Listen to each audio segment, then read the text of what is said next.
Hey everybody, welcome to the after action report Q&A of our campaign 2 Past Midnight. I got some ahead of time questions from people that weren't able to make it tonight. And if you notice on the far end over there on the other side of Jeremiah, Kyle is not here yet. He will be here in about an hour. So if we're done doing this by then, you just won't get to hear anything from Kyle. It's the way that'll work out. But let's start off with this. Brian, how are you doing tonight? I noticed you got a new tattoo there. Yes, I did. If anybody else noticed, I got myself branded. So, Brian's insane. That's why. That is dedication. We already knew. We knew. What, dude? I've known it for like 30 plus years. Right. Chris, how are you doing tonight? Awesome. Yep. Awesome. Doing good. Look excited to do this and not have to deal with work phone calls anymore today. Oh, there you go. There you go. Jeremiah, how are you doing? Everything good? I'm Ready to answer questions? I'm a little flaccid. I could use a pick me up. Have you tapped on that gimp tunnel underneath the desk to see if... Hold on. And you're worried There it about is. me with Am I the only one who debriefed before the debrief? No. Was that just me? I didn't call it a debrief. I called it an after-action report. Oh, okay. Okay. Well, then there was a different. misunderstanding on my part because Apparently. I debriefed before Apparently. the debrief. I got to knock 3 times on the gimp tunnel. That's the code word, right? All right, so the plan for this... How many you was guys, that? Both you guys and the people in the chat that are here live. My plan is to only cover 2 Past Midnight. So if there's anything about any other campaign, rogues, what's going on in Mutant Year Zero, whatever, try to focus it back towards 2 Past Midnight. All right. That way we're not spoiling shit for people. That's a big ask. We've got some it's not. hardcore ADD in It's this easy. group. It's easy. Just before you start talking, go, is this on topic? And if it's not, Oh, see, that's what most human beings would call a filter, and I seem to not have that. Well, that's what I'm It's that saying. voice that goes, "Hey, before you say that out loud, Maybe don't. should I say this? I don't have that." and we have a definite no on any kind of face tattoo. So that's not a I have four tattoos, but the only one that's visible is the forearm. What? Where's the... What? How do we get into face tattoos? Yeah, where's that coming from? Look at the chat. I think that was a butt All right. tattoo. Yeah, we need a little bit more organization than just randomly from the chat. But yes. All right, so good place to start as far as questions. We'll start with you guys. Do you guys have any questions for me about the campaign? I think that's a good place to start before we start taking other questions from elsewhere. I think Brian does. He's going to ask you why you're evil. I know. I'm aware of that. I've been around him for enough years. I know what a sadistic man I'm dealing with.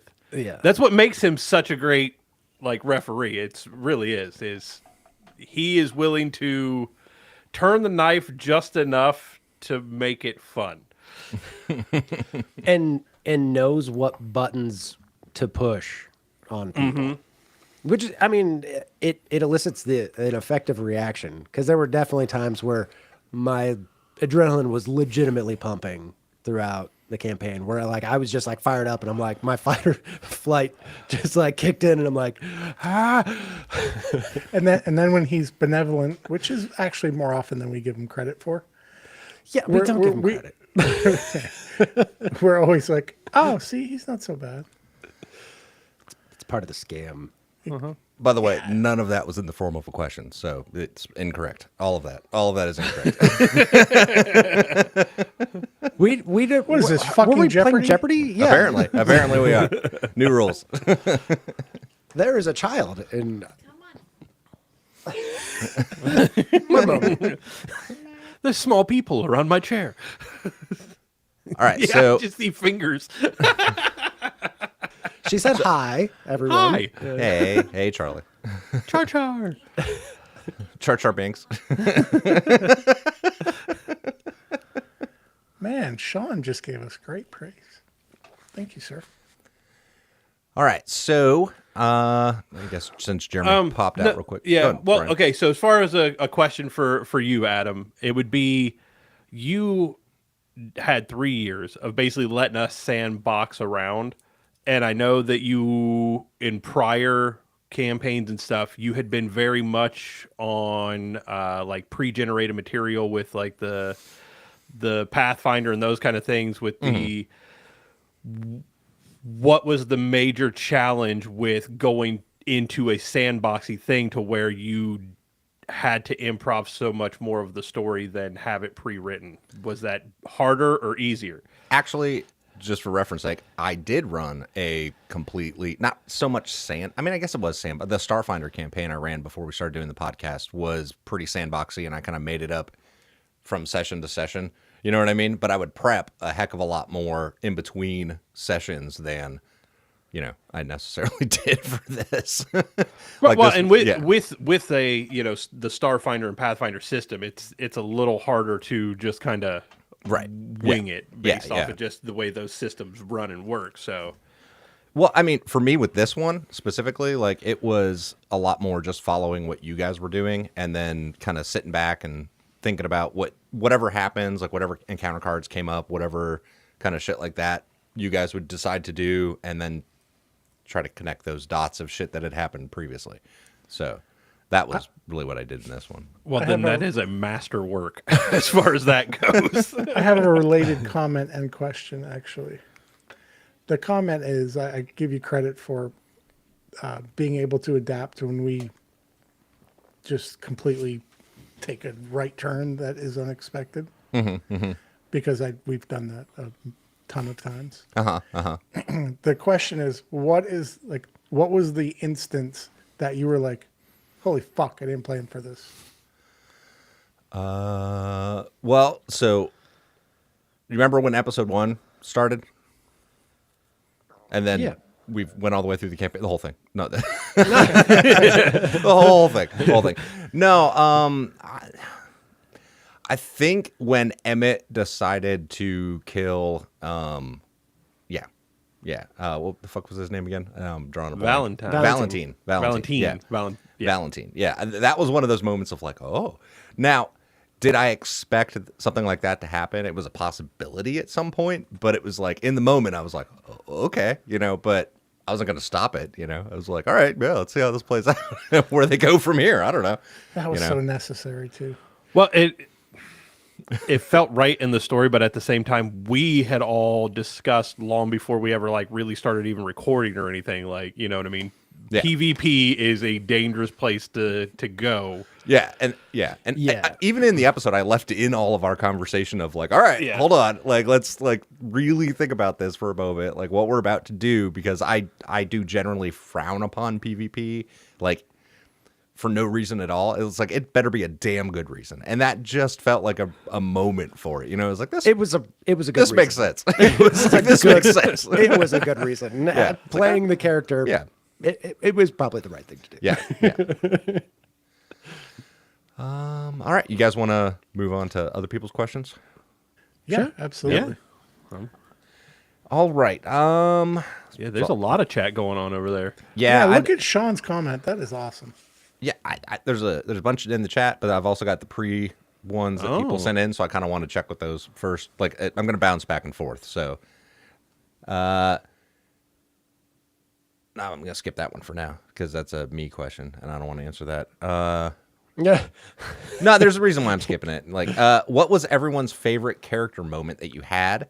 And there was another question that was very similar to it, which was, for all of you, which moment of any of your characters was the most satisfying to play out? One of those was from Shane, and the second one was from Zeke from Miami. So, Brian. They're very similar questions, and so I tried to group them together and like, oh, those are basically the same questions, so let me clump them. Brian, what was one of your favorite character moments to play out? Does it just for clarification, does it have to be like our favorite, like the character that we played, or could it be just in the story? Like well, the second question was of any of your characters. So okay, so like individually. Thematically, Sure. Let's try to stick with that one. Okay, so seeing as how really I only played Emmett or Keanu, but with Emmett, I think the moment that kind of defined Emmett as Emmett was the episode 12 with the captain. When it finally that's when I feel like we really kind of hit our stride, and I feel like that's when Emmett kind of started to like really form into who Emmett became for the rest of the campaign. Was just that moment where he went hand to hand in a gunfight and it worked out. That's bananas. What about you, Chris? What about I mean, it was mostly Murph and I guess Sully and Harrison and Anderson, right? No, not Butler. Butler. Yeah, Butler. Nah. Fuck that guy. Yeah.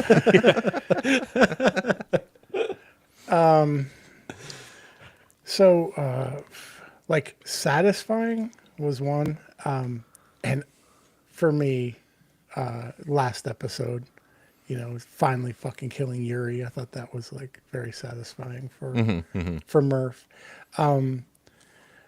Really cool thing for me, or like one of my favorite things as far as like character development kind of thing, is when Murph kind of broke down and like prayed when he realized he was like a lost soul, when he was by himself in Valentine's. Oh yeah. I don't know what you want to call it.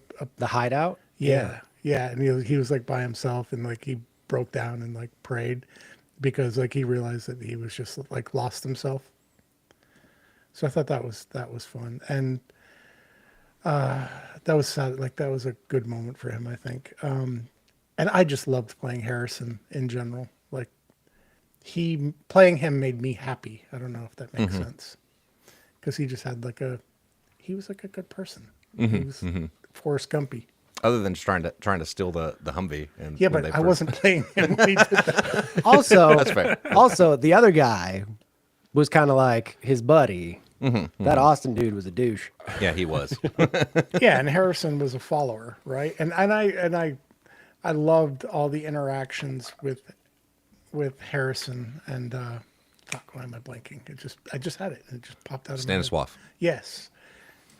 Miss Stan. Yeah. Yeah. Like I loved all their interplay. I thought that was like a cool bond that they had. Jeremy, what I about guess you? that's on me.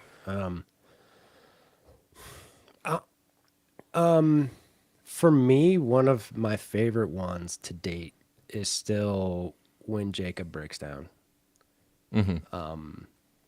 Because I personally, as a player, was struggling with the concept of this game just because of my own past in like real world circumstances and dealing with like real world combat and like this very real, relatable, tangible setting. And we'd had conversations about it before, and I was like, I don't want to play this game.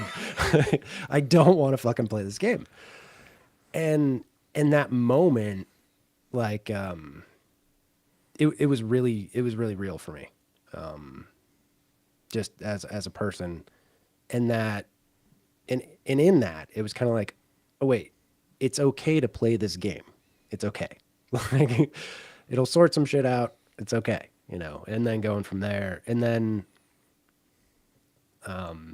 Clark's death kind of set the tone for how we handled character death going forward.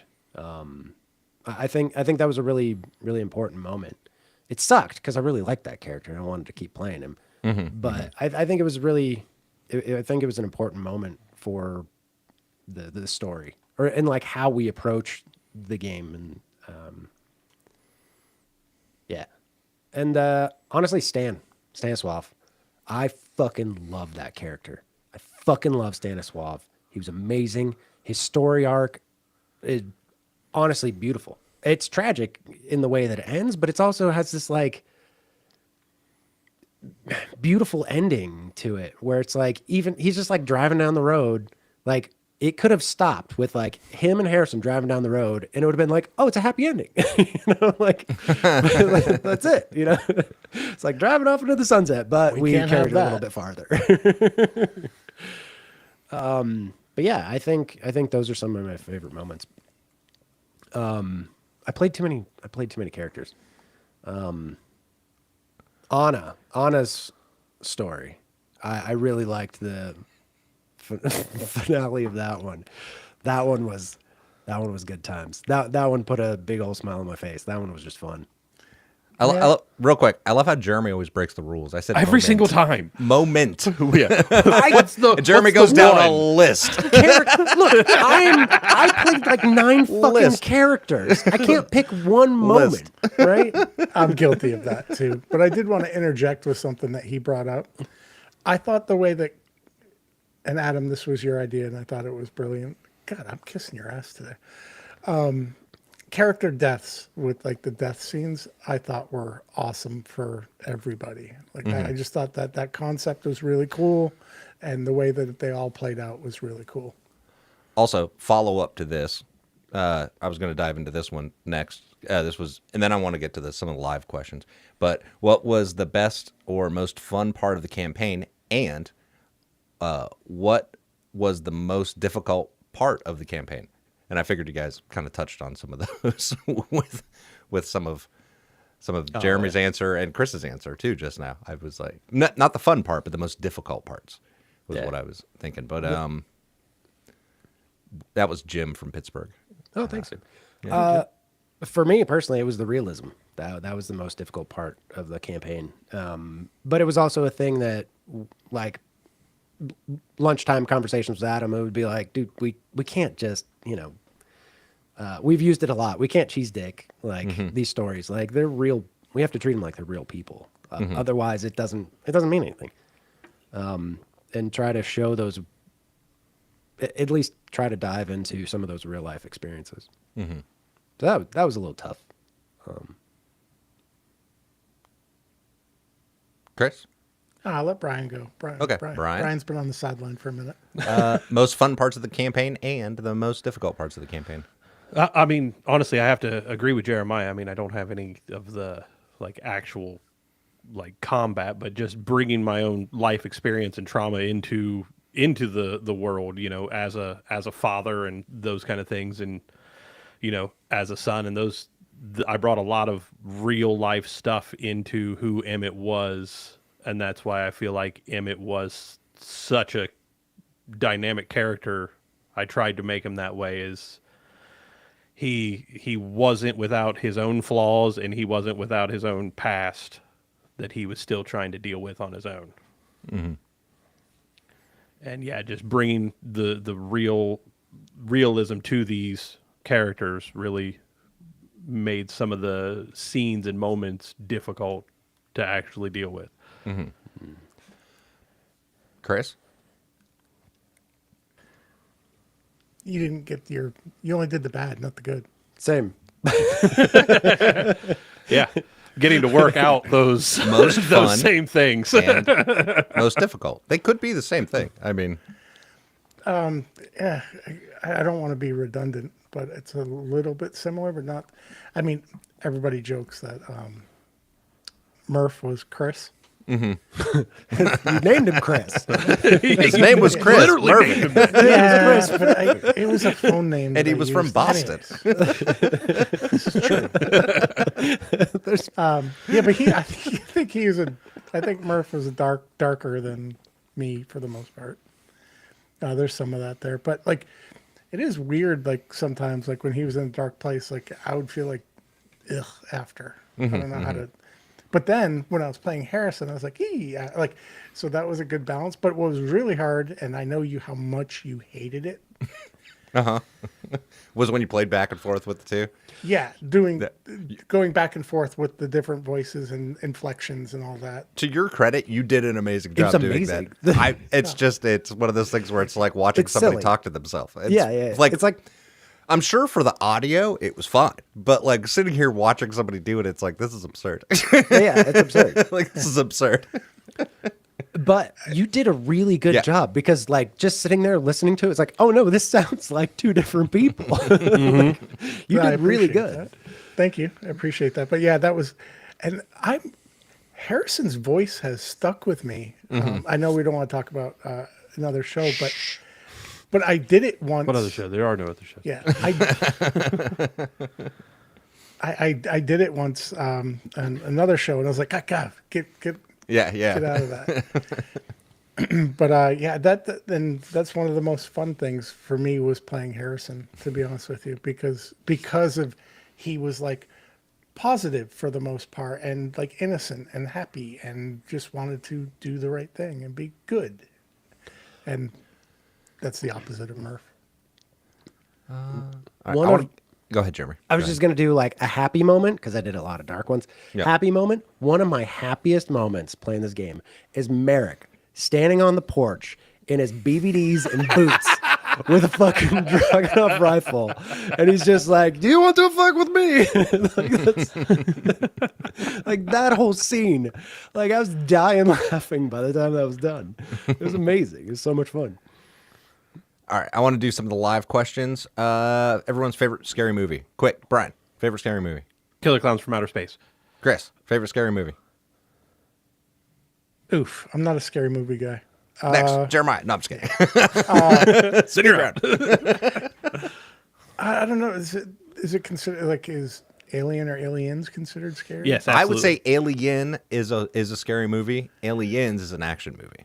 Yeah, I would go with like Alien or one of those. Like I'm not a scary movie guy. Jeremy. Event Horizon. Love Event That's Horizon. such a great one. Oh, too. see, I actually Yeah. like that, but I would consider that sci-fi. I don't know. Oh, no, It's totally a horror movie. Yeah. Yeah. That's Hellraiser in space. Yeah. By the end of it, it just gives me the Which is fucking better than willies. Hellraiser in space. Yes. Yeah. Yeah, I don't even know. It's hard for me to. No, come on No, now. You can't. no, you can't don't cheese dick it. Come on. You gotta have an answer. Come on. Showgirls. That's pretty scary. Honestly, that's the wrong. That's never mind. That's the wrong spelling. But we'll move it on. All right. Let's see. Scroll down. Where was it? Sorry, I'm looking at these now. Cheek tattoo for Chris. Brian. This is from L Switchblade. Why didn't you yell out Keanu's name or give anything to the party from L Switchblade?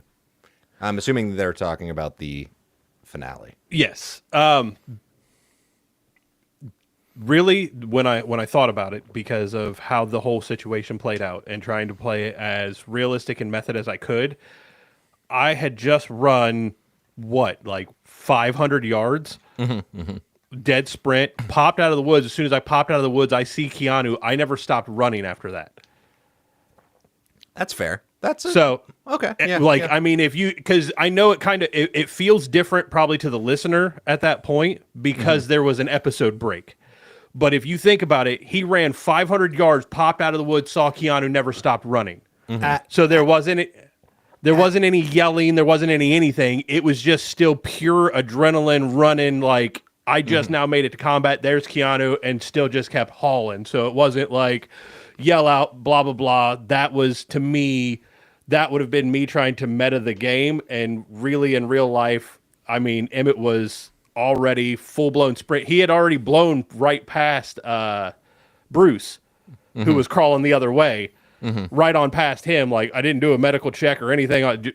He was kind of just, there's a fight, I'm going for the fight. And then as soon as he saw Keanu, it was the you know what I mean? The switch had flipped and he was just headed.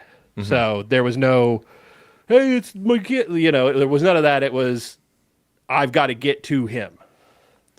That makes sense. Yeah, because they ran that fast as shit. Yeah. Like, Yeah, well, I mean, we really because we even looked it up later, Do the and math, I think and did the math, and I mean, we were just shy of like high school Olympic athlete, athletes, It was a reasonable speed for the amount of gear they had. yeah. But I mean, it was still like. Yeah. Even with the amount of gear, it was still top end performance out of those two individuals. And by the way, credit to Kyle for totally not meta Oh yeah, yeah, totally. Yeah, Well, that's what I loved about the ending is I don't think out of everybody, I don't think anybody really metaed the ending. We all tried to stay in character through the final scenes.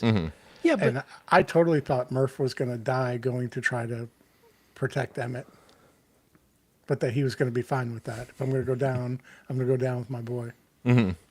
we actually, to our credit, to toot our horn, my horn, our horn. Toot my horn for me. I'd love to. No. No. Hold on, let me call this a total. No, I think we've done a really good job of trying not to metagame and trying to separate character knowledge and player knowledge. Like throughout the entire campaign, I think we did a pretty good job of doing that.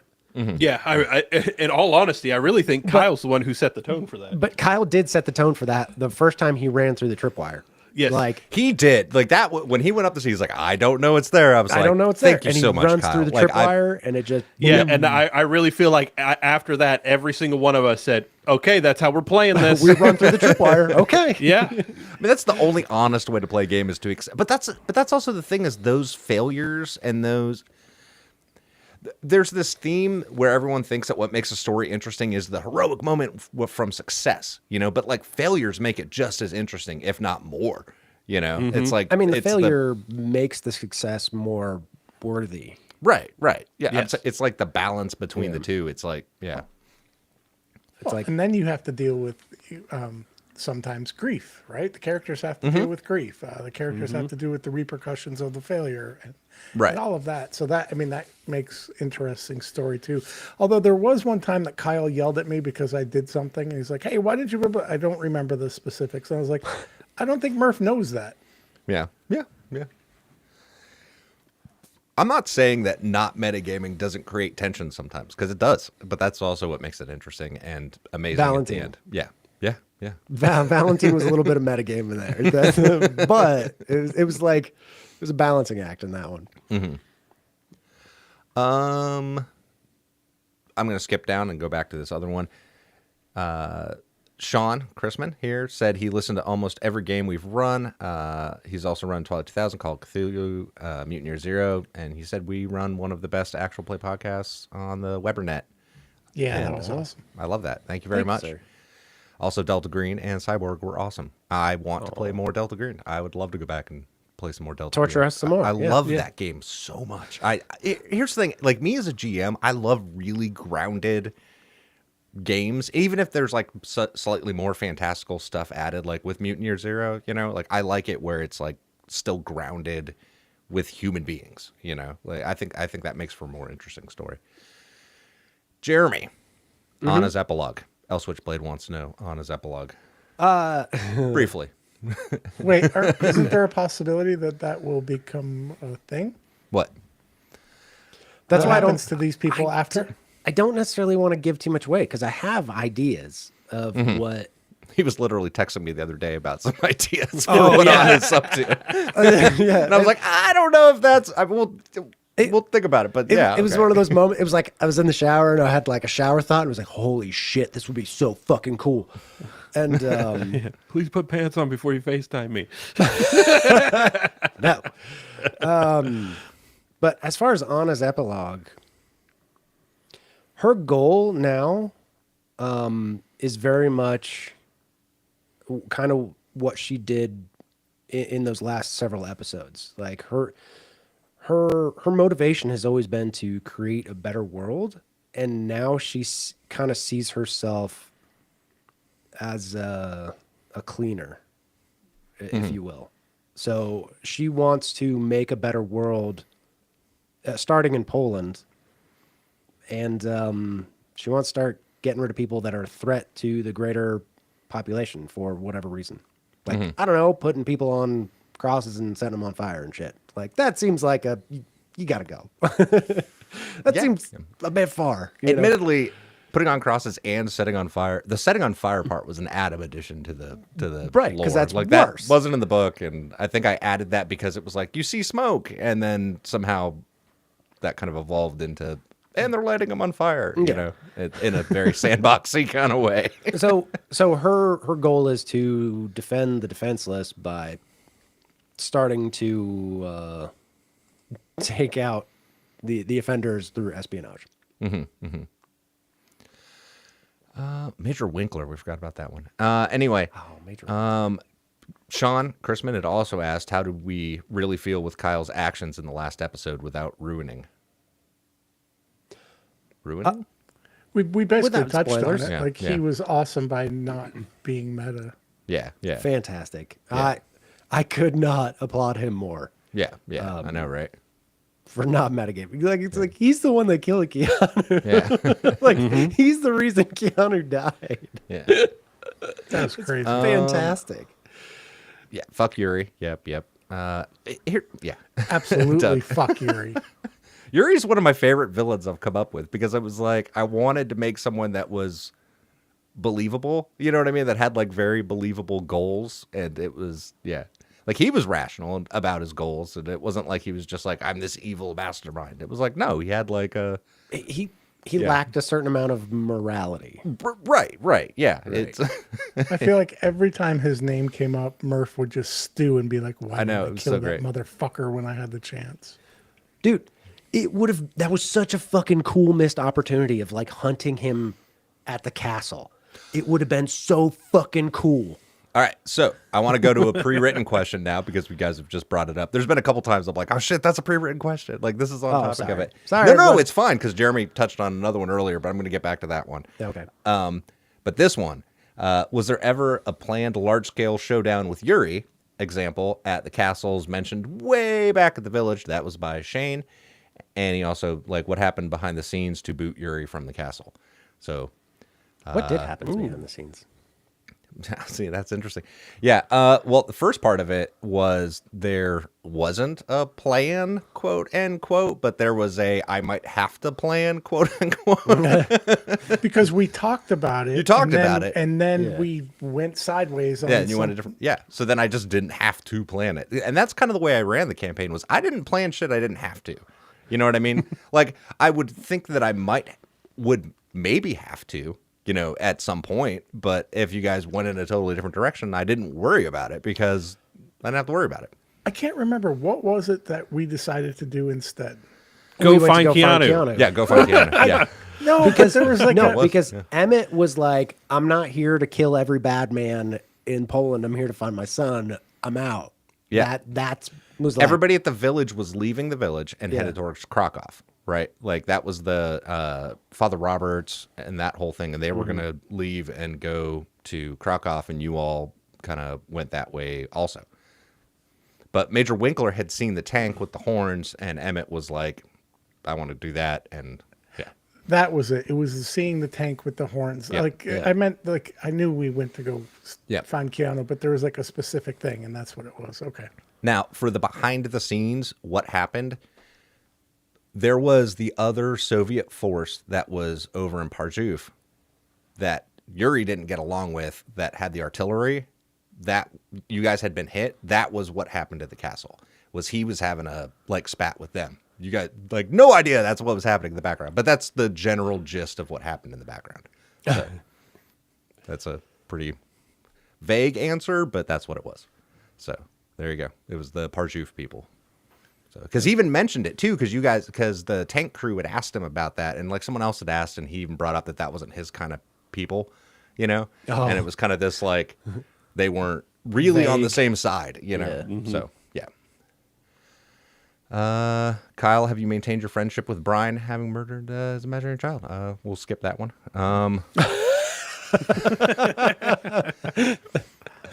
We can come back to it when Kyle's here. It's fine. You guys tell a story. Failure equals funny. I agree. Adam, as referee, part of the role is to keep it fun but scary without revealing any if they exist. Were there any flubbed rules to maintain the fun over scary? Was it all the dice? Oh, did I ever flub the dice? No, fuck no. No. There were numerous times I wanted to like fucking hit Emmett and kill him. like, I shit, wanted just to kill him so bad. dude, I quite intentionally did not flub dice rolls. Like I was like, no, whatever these come up with, that's what they are, And no, I didn't. Not once. I did not one time flub the dice to make it more fun and not scary. Yeah, Emmett wouldn't have made it if he flubbed dice rolls. I would have flubbed them to kill Emmett. Chris wouldn't have been playing two characters for as long as he did. Oh yeah, one of them would have taken a headshot and been 100%. I honestly thought it was going to happen way sooner than it did. Sean was trying not to give spoilers, but Jeremy let it slip. Yeah, sorry, Sean. Hopefully, everybody watching this has seen all of it. I hope you're not watching. Yeah, I mean, we should have probably started with that. Like, hey, we're gonna. This is 2 past midnight debrief at the end, or after action report. So that means after all actions have been completed. So yeah, that's what I was going with. When there's a chance, I do have a question that for everyone that just popped into my head. Sean has a question. Also, I'm curious how many hours of editing go into a single episode? How long was a recording session versus how many 1-hour episodes? All right, so this is the basic format.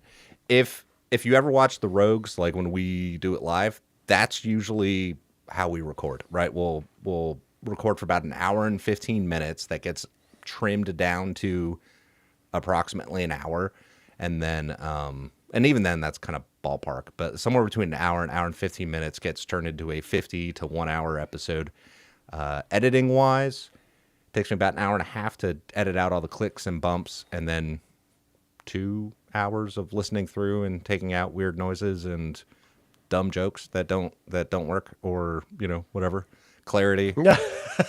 Sometimes I just trim things for clarity so that it's not us rambling back and forth for 10 minutes about what a rule is, and I shorten it down to like 2 minutes. Condense it to the pertinent part. To the pertinent information, and not so much like, what page is that on? Because it's in the boring. PDF. What part of the PDF? What part of the PDF is that on? Yeah, boring. What line?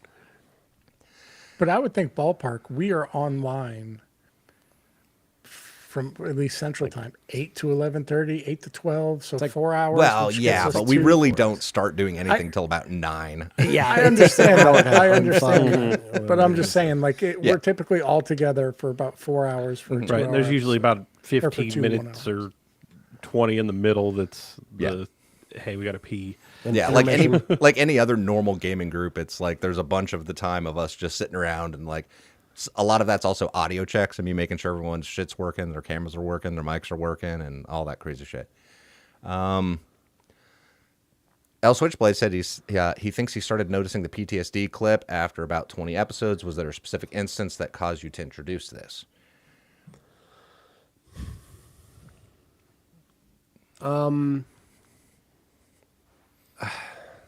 That's part of that was our conversations on the side of like these being real people, and again going back to Jacob and that moment and how real it was, and thinking about how that's actually going to affect real people.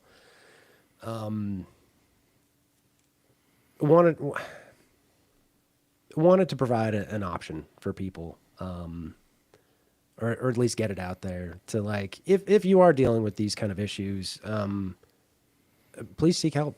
It's always been kind of important, especially with as real and as dark as this story is. That people that might be dealing with the real world mental traumas associated with combat in these situations, like, please get some help. There's unfortunate statistics that say that they're not. So yeah, yep. And part of it originally, I think the intent was I was only going to use it on very specific episodes, and then I changed my mind and decided we didn't need very special episodes, like the old school TV kind of thing, and decided to just put it at the end of every episode. Yeah. So it was just made more sense, because that was also one of the things where Jeremy and I had talked early on about how that was an important thing to us, in general. And the idea of playing it like Commando really didn't set well with me. Yeah. Like like the 200 person body count and whatnot. That yeah. speaking of which, now I'm going to go to Steve's question. Steve. Oh, fuck. Steve. Just add more heavy onto it. No, it's fine. This isn't heavy. It's not going to be. But yeah, Steve, our friend in Canada, his question was, with Twilight 2000 4th edition hitting just in time for some real-world European conflict, did you guys ever struggle with whether it was appropriate as players to tackle such a heavy subject matter on a tabletop? And then either way, you guys killed it, which thank you very much. Thank you, Steve. Thank you, Steve. Steve Power, the best name I've ever heard in my entire life. It's amazing. But this is kind of related to what we were just talking about. Jeremy and I did talk about that a lot. And if anything, it informed kind of how I wanted to run the show as far as a show, and like the game was I wanted to avoid real world politics as much as possible. And I didn't want the real world politics to fuck up my gaming. So it was like, it's like I wanted to play this game and fuck them for fucking up my game. That was. It was 2 months because you talked about like, oh, there's this game Twilight 2000, and we were talking about it. And 2 months after that, the world decided to do whatever the world was going to fucking do. And we did have a conversation at that time, like, do we really want to keep doing this? We did. We did. It was very much like, shit, should we? Yeah. Can we do this? Yeah. And I mean, ultimately, we decided to tell a human story. Right. Is what it is. Yeah. And that was kind of what Jeremy had touched on earlier, was like, we wanted to focus on the characters within that world, much like where Dungeons & Dragons started. There's like wargaming, this giant wargaming table, and like Gary Gygax is like, what if we focus on like this little tiny microcosm here instead of like the giant battle? And I don't know, it still felt like it was more interesting to focus on that story than the whole thing, and led to some deep emotional moments as far as roleplay went, but that was great. Let's see. Yeah, and then Sean says, so you're saying your game is like everyone else's, talking domestic bullshit for an hour? Yes. Yeah. Yeah, absolutely. I just don't think that's interesting for a show. If we can rein it in to that hour. Yeah, there's like 2 patrons that stick around and listen to us ramble about random bullshit. Yeah. Yet again, we apologize. Hi, Shane. Shane, our HR department. Shane and Doug. Sorry, Shane and Doug. Skana from our Discord. I wanted to make sure I screenshotted this because he asked a question in the Discord before I put it on a Google form for people that weren't going to be here. He was like, here's one. Hold on. Questions the cast wonders about. What would Cole have thought about the virus conspiracy stuff? That's irrelevant because he's not here right now. And what the fuck was up with the C4 from the Conus plotline? Jeremy? Oh. That was the question. How much are we going to actually get back into Conus? Do we have an idea? I at some point we're probably going to get back into it, but I mean we knew from a flashback that she was associated with Yuri, right? Right. So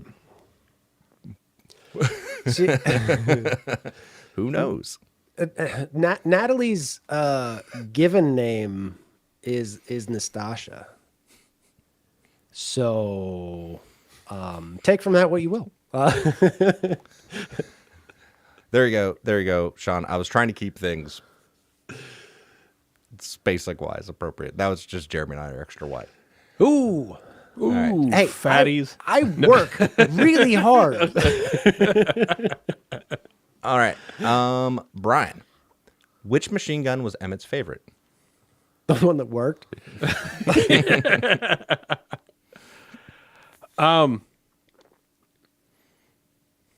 mean, honestly, I feel like Emmett had an attachment to the original Psalms. Psalms, yeah. Yeah. Well, I mean, he did put Psalms on the M60 after he got it, but I mean, really, it was the original machine gun was kind of what started it. The other one was just a replacement for that. Mm-hmm. But if you really want to get technical about it, the M60.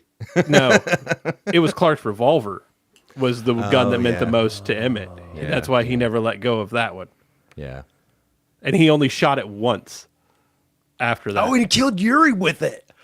Not Yuri. No, Valentine. Valentine. I'm sorry. Yeah, Yeah, that's Valentine. the only time he used that after he acquired it. Yeah. He shot Valentine. That's really fucking funny. Like, Yeah, he beat the one guy to death with it that killed Clark, and then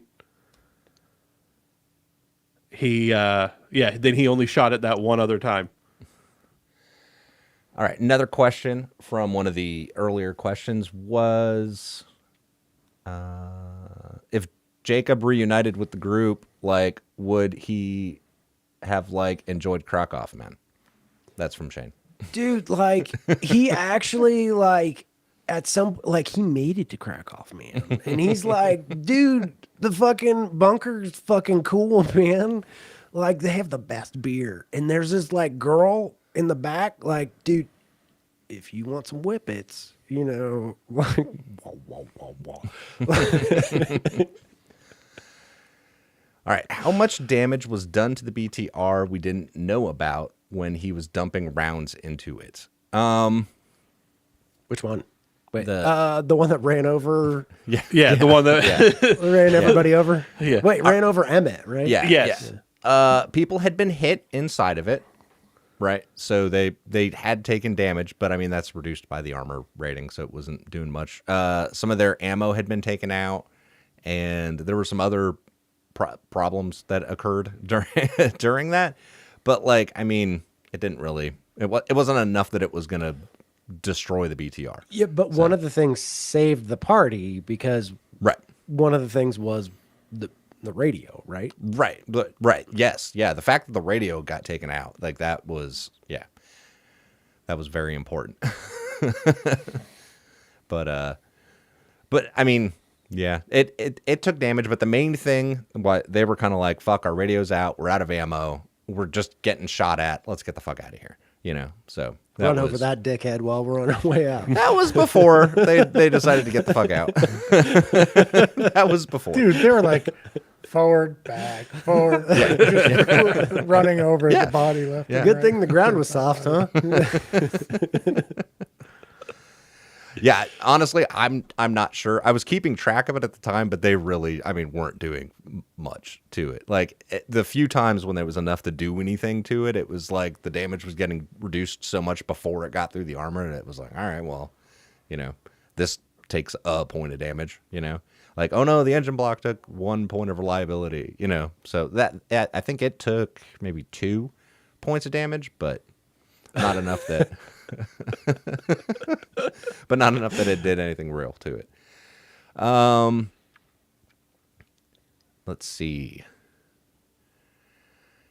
The way you interchanged timelines, characters, and locations was amazing. You all should be proud of it. Thank you. Thank you very much. Thank you. I appreciate Some of that, honestly, a lot of that was Adam being like, okay, now you're here.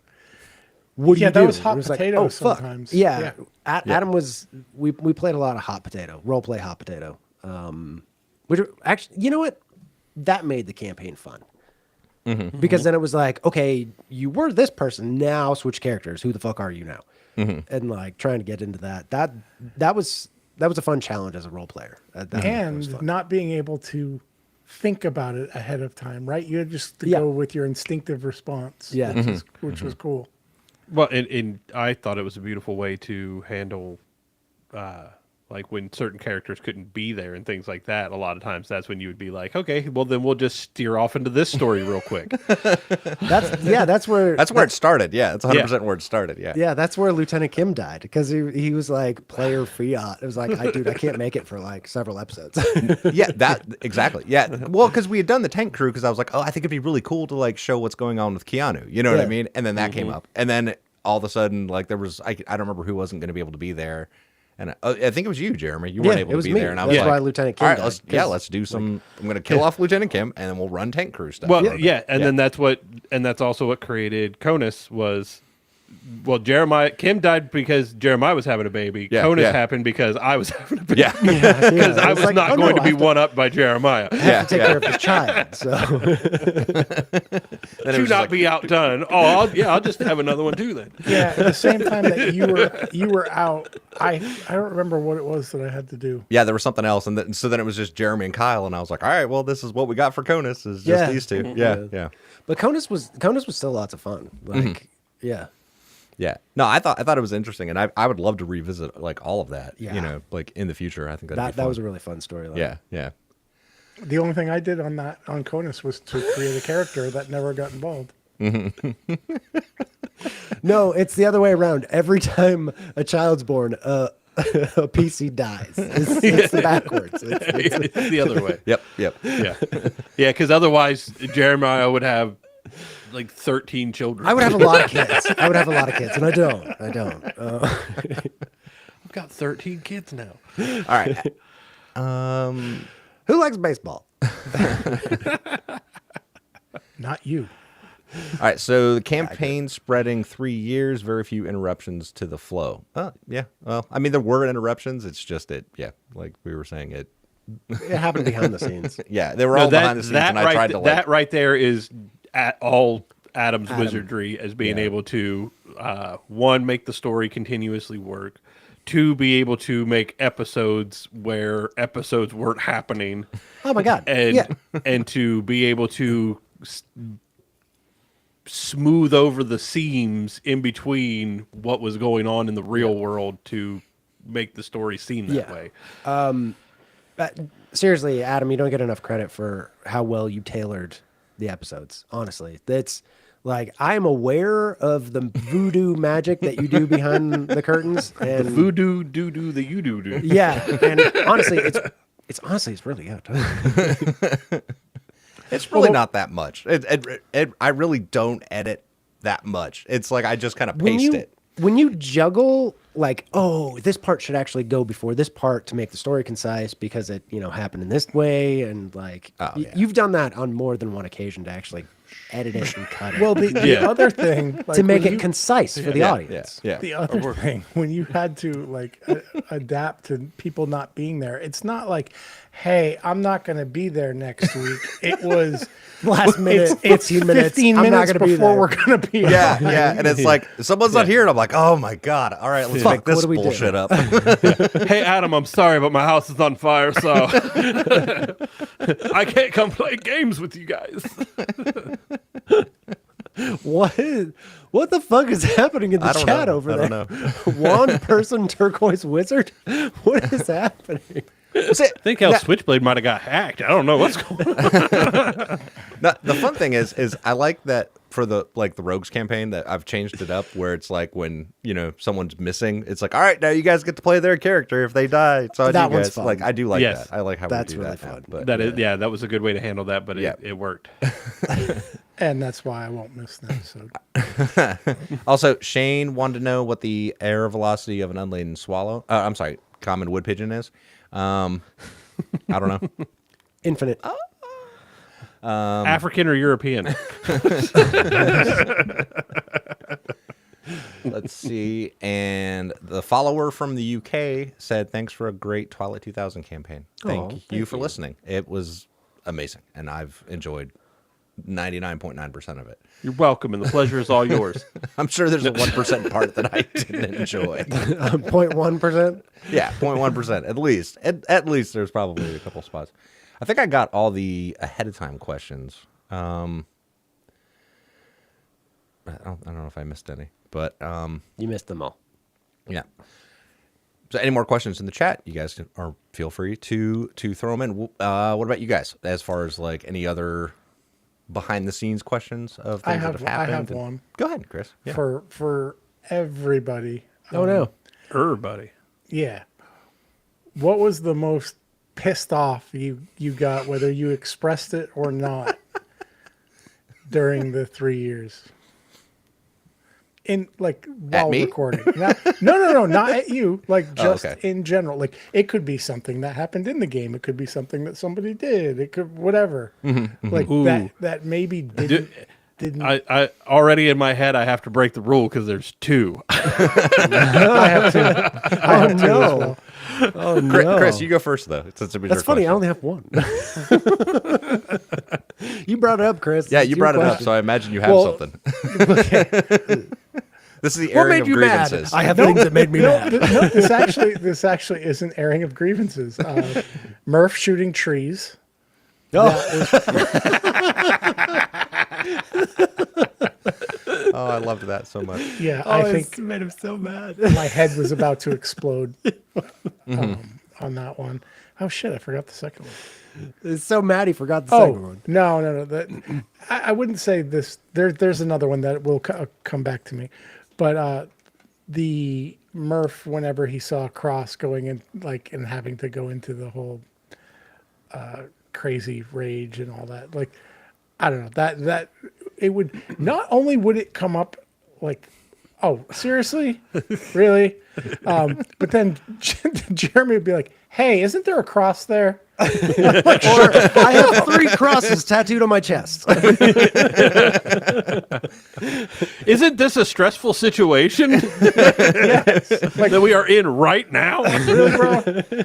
I mean, one, it made it more interesting. Two, also it was like I tried to minimize the number of times I'd be like, and there's a cross. Like I tried to save it for when it was like really, interesting in those moments, but I have to say, Chris, though, but that's part of pushing the button, because that creates a response in you that pisses you off and kind of like feeds into your character also being pissed off. So that failure creates those really interesting dynamic moments. I know it pissed you off because that's really like, and I understand it because it's taking away player agency at that point. 100%. And that's like. That's like but that's that also sucks. what that thing does. I You know what I get mean? you. And so it's like, if your character has that mental trauma, I can't never use it. You know what I mean? Like that's shitty too, because it's like, what? I'll just wait for you to heal it, like the world does. The world just waits for that mental trauma to go away before it fucks with you. I It's get like, it, but there were a couple times where it was like, it's like, yeah. Well, no, I mean, okay, but I mean, if you think about it, like in the real world, right? Like if we go back to that kind of thing where it's like, combat related PTSD. It's not like trash bags on the side of the road suddenly go, oh shit, let's not do this to this guy today. He's already having a bad day. We don't want to trigger him. You know what I mean? Like the real world does real world fucked up stuff. It just is, I actually have a story about that.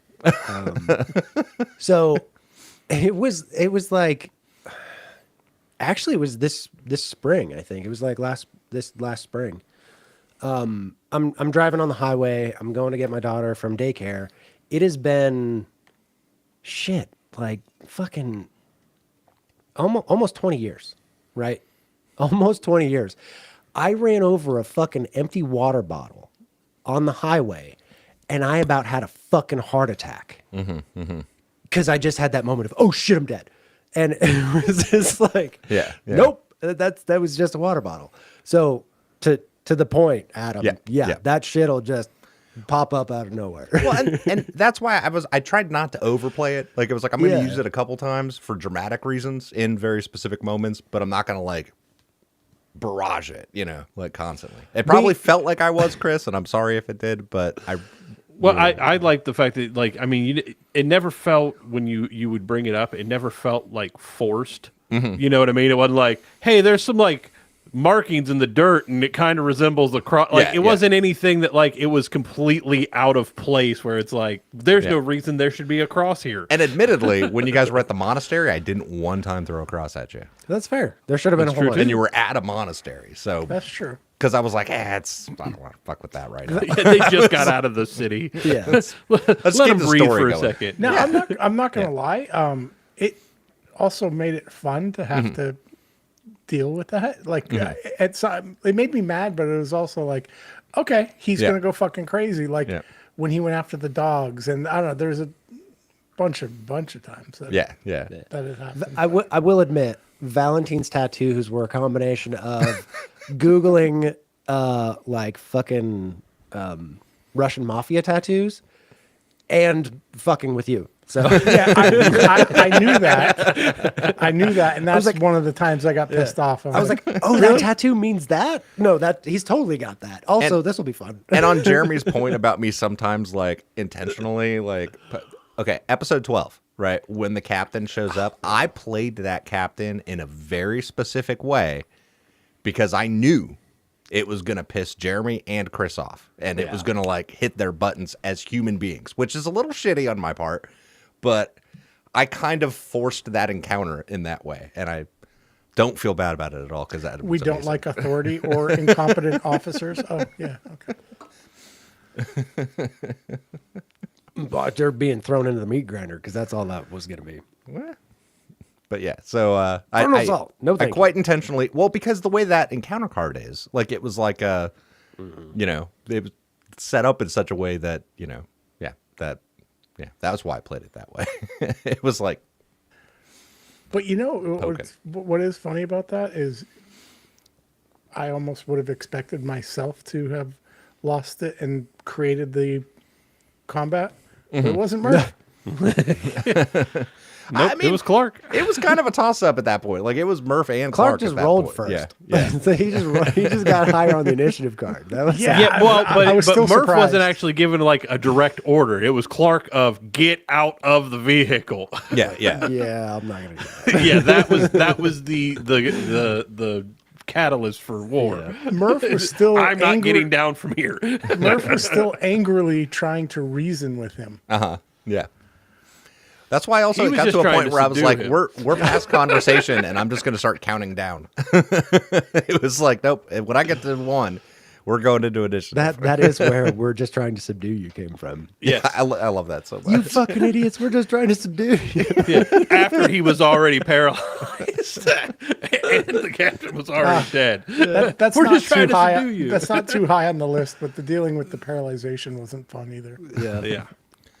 Brian, what pissed you off? Because we never really went around the horn.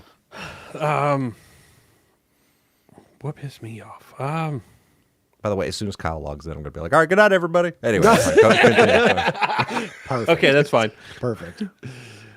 What pissed me off? Because you said you had one, right? Yeah, well, there was one, and it was from outside this game where basically my audio screwed up, like to the point of unusable measures, and we still never figured out why it did it. Yeah. It was just like, and that was early on, and that was in another game, but the audio was so chewed up and just unusable. We figured it out. Well, We ended up figuring it out just Well, After the fact, yeah. backups Yeah. for backups for backups and whatnot. yeah, we figured out how to make it never happen again, but we didn't figure got out different why it microphones. happened that time. We got different microphones. Yeah, but that one was the big one to me because it was like it was almost like we couldn't use it, and it's in the way that we do the games and stuff. We've never gone back and tried to like re-record something or Oh, anything yeah, like that to fix something like that. So We're not that good at actors. no, so there was definitely a big when that happened. It was like that is terrible for me. Like, and I just felt horrible about it. Like I don't know why it was mine or why it happened, but it made me feel really really bad. It was to balance out the dice Yeah. that you roll that are fucking insanely. I got 9 successes. You rolled 7 dice. I don't understand. It's not even mathematically possible. What about in game, Brian? In game, it was basically any time that like being kind of like in the moment and feeling like the moment would get like hiccuped or speed bumped or like yanked out of like what was going on. Like Losing the momentum. for Yeah, the story. that would aggravate me. Like in a scene or something like that, when it was like something would just kind of pull you out of the moment. Let's go to page 19 of the rule book. Like that and that kind of shit. Yeah. Yeah. Jeremy, what was the inspiration to remove Jacob? From the main plot thread. That was from Sean in the chat. Murph and Cole were dicks.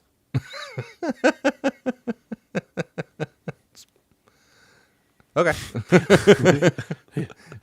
He was like, fuck it, I'm going with these people. It's like, why would I stay with these people? They're assholes to me. These people are actually kind of nice. Around that same time, there was a part of Emmett that wanted to Valentine the both of them. Hey, in my defense, Murph was starting to lighten up on him and even defended him to Cole once. And Cole was like, no, fuck him. Yeah. and died that way. And I think, but I think that goes into us as a gaming group, honestly, not fully understanding the commitment to character that Kyle actually has. Because it was like, man, you're just being an asshole, and it was like, oh no, you're actually playing a character. Because like it didn't become apparent until like more characters, and like it was like, oh okay, he's like, this dude's actually just kind of a douche. Yeah. Yeah.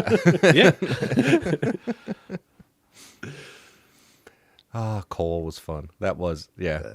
Side note, Kyle is still salty about Jacob. Like, as a player, he's still pissed that he didn't get to hit him in the face.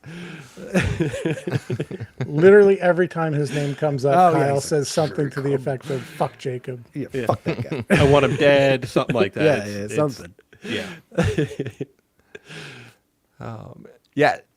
So generally speaking, for everybody out there, in case any of the questions are about like, I don't know, like larger plot thread type things, a lot of times I only planned out as far as I needed to. This kind of like, I'd have a general idea what was happening somewhere based off encounter cards and shit like that. But then I would try to tie different things together. But I usually tried to avoid planning too much if they weren't going to go somewhere, because that would be a lot of work I didn't need to do. So there you go. In case anyone's wondering about that. And you were already doing a lot of work. Right. Yes. Editing and all the, it's like, there's no reason for me to plan every detail and every minutia about a thing unless it matters. And if they don't go there and we never see it, it doesn't matter. And we'll find out later. From a viewer's perspective, it was great to see Chris and Kyle both play nicer characters because they were so good at their characters. I agree. Ellsworth played. Clearly, that was acting. Look, here's the thing. If I even said it at the time, if I had to pick between Harrison and Murph to live, I would have preferred it was Harrison that stuck around. And you have said that many times. I know. I'd have preferred loved Harrison, He was and awesome. that would have been better. And Stanislav, instead of fucking. I would have loved to have seen Harrison and Bruce if they would have actually met each other. I really love Stanislav, but I'm still happy with how his story ended. Like the arc, I'm okay with it. Now, I agree. the funny thing is about the after death sequences, which kind of did become a staple of the campaign, right? It was an accident. It was an accident. I was just going through the initiative order, and I was like, Clark. Oh, It's like, shit, I'm Clark's already dead, you dick. Well, well, what's going on with Clark? Let's check in with him and let's see what's happening. And then it turned into a thing, and I was like, all right, yeah, let's keep doing that whenever that happens. Like the one we didn't do, and I feel bad about it, is Winkler. Like when he died, we didn't do one.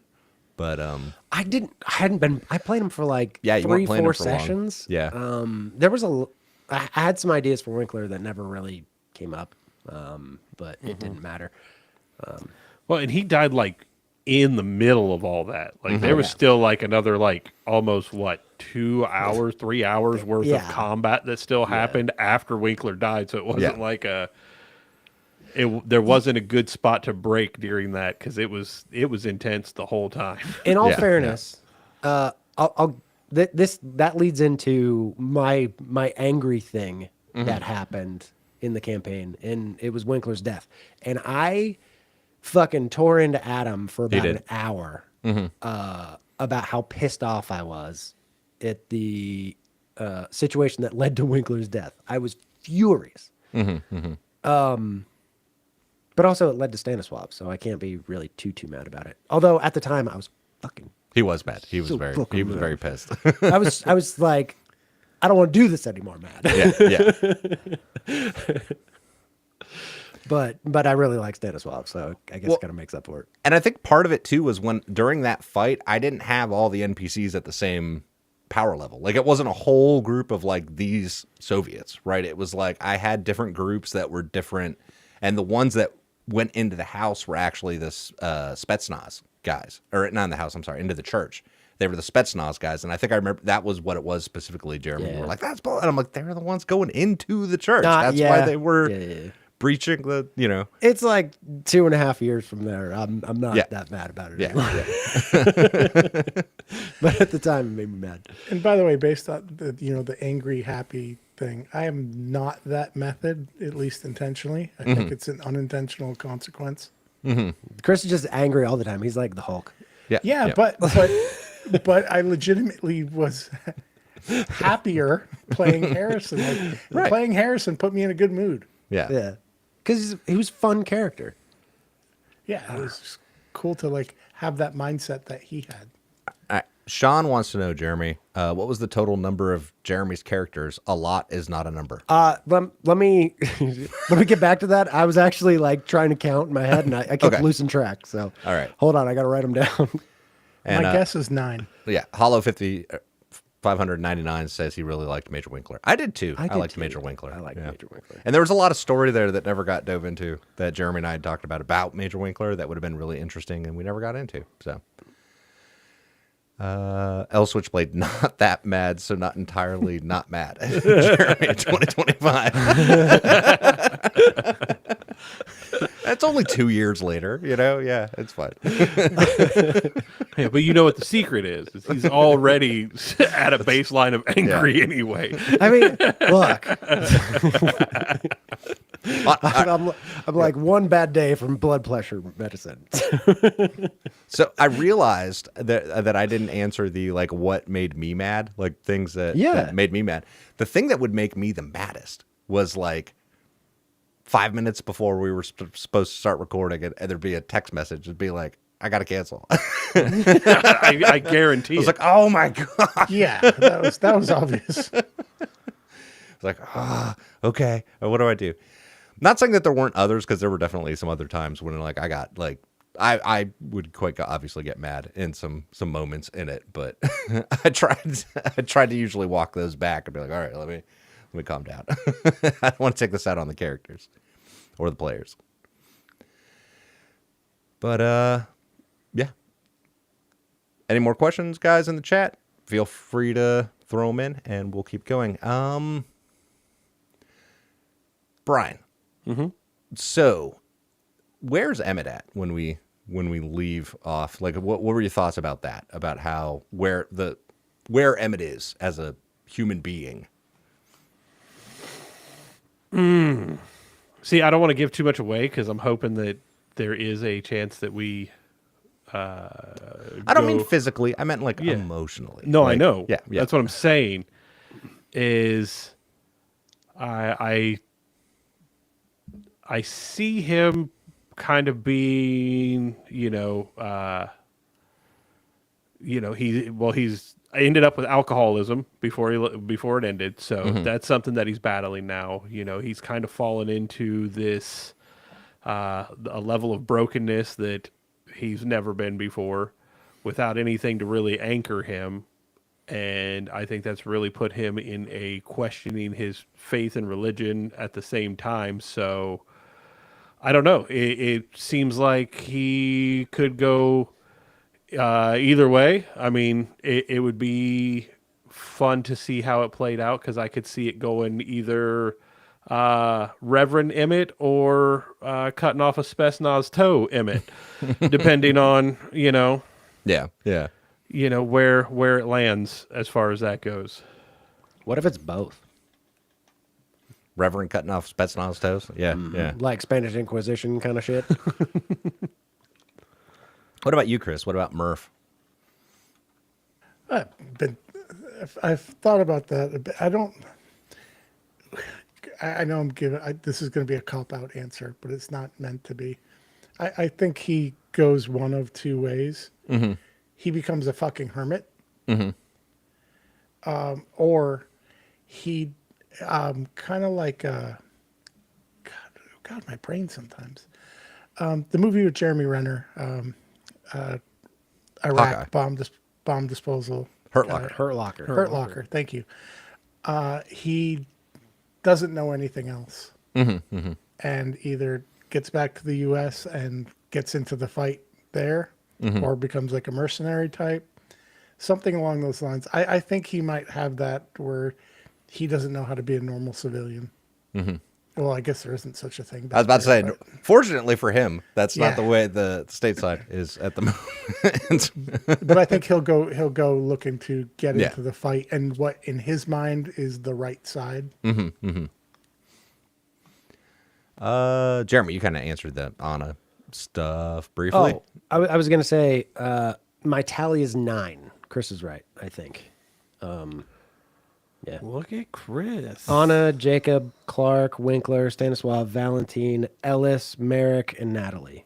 I think I got all. Oh, I forgot Ellis. That was the one I was Lieutenant gonna Kim, 10. say.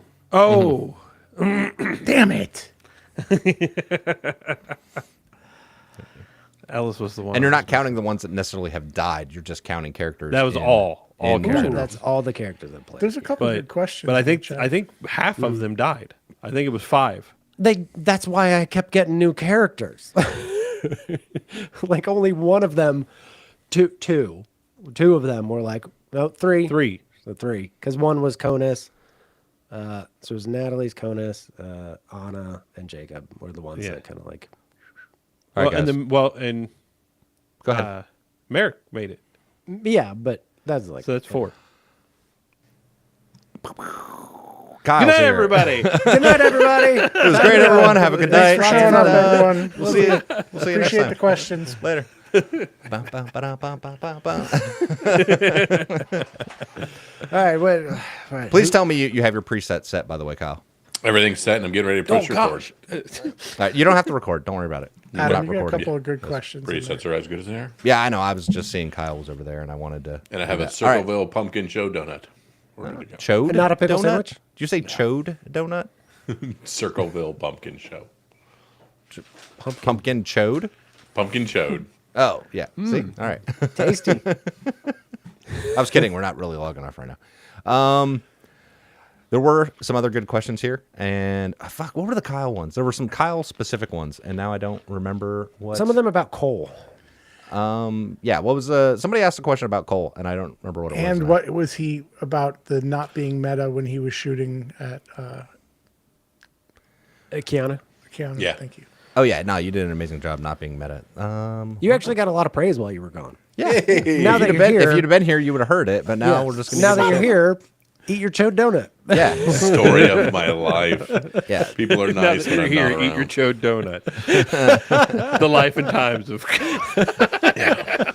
All right, Kyle, how have you made? Ba-da-ba-ba-da-bum. Womp. Sorry. All right, Kyle, how have you maintained your friendship with Brian, having murdered his imaginary child?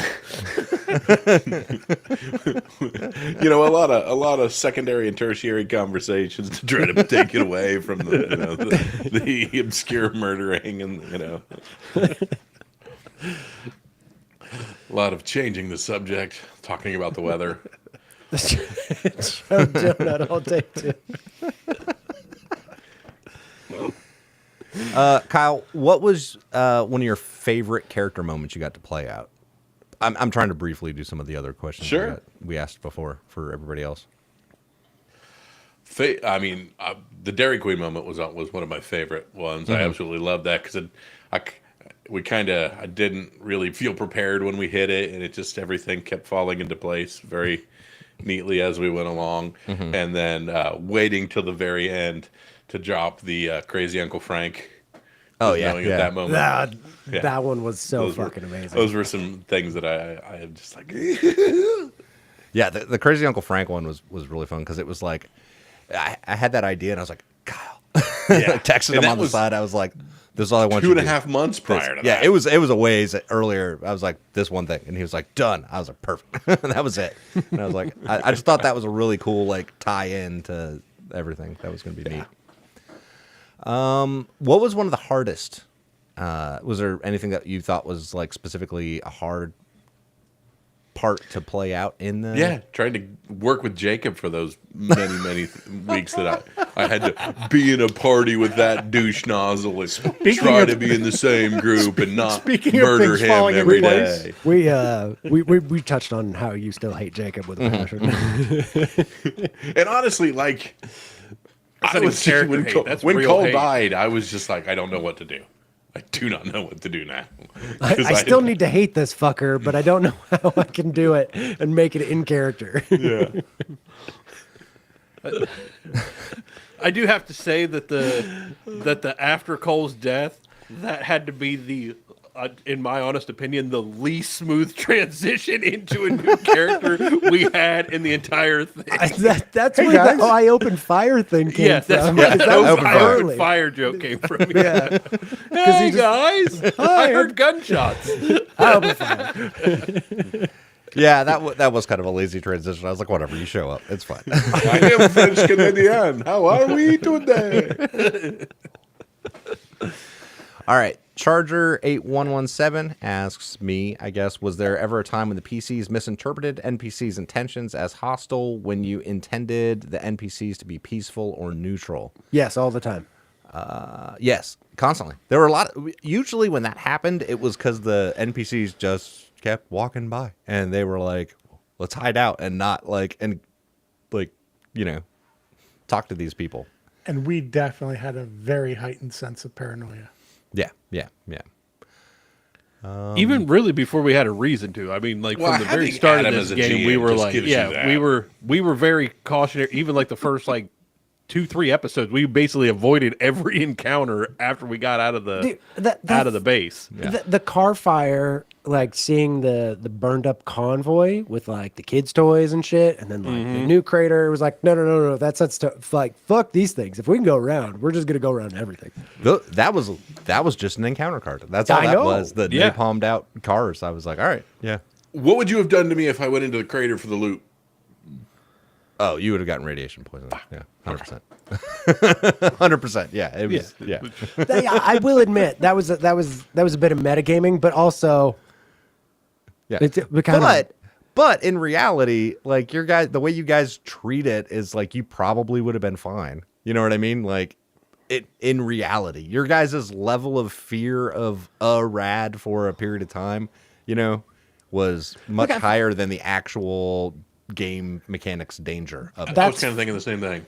Yeah. that's fair. But I would argue grenades in the game, grenades in real life.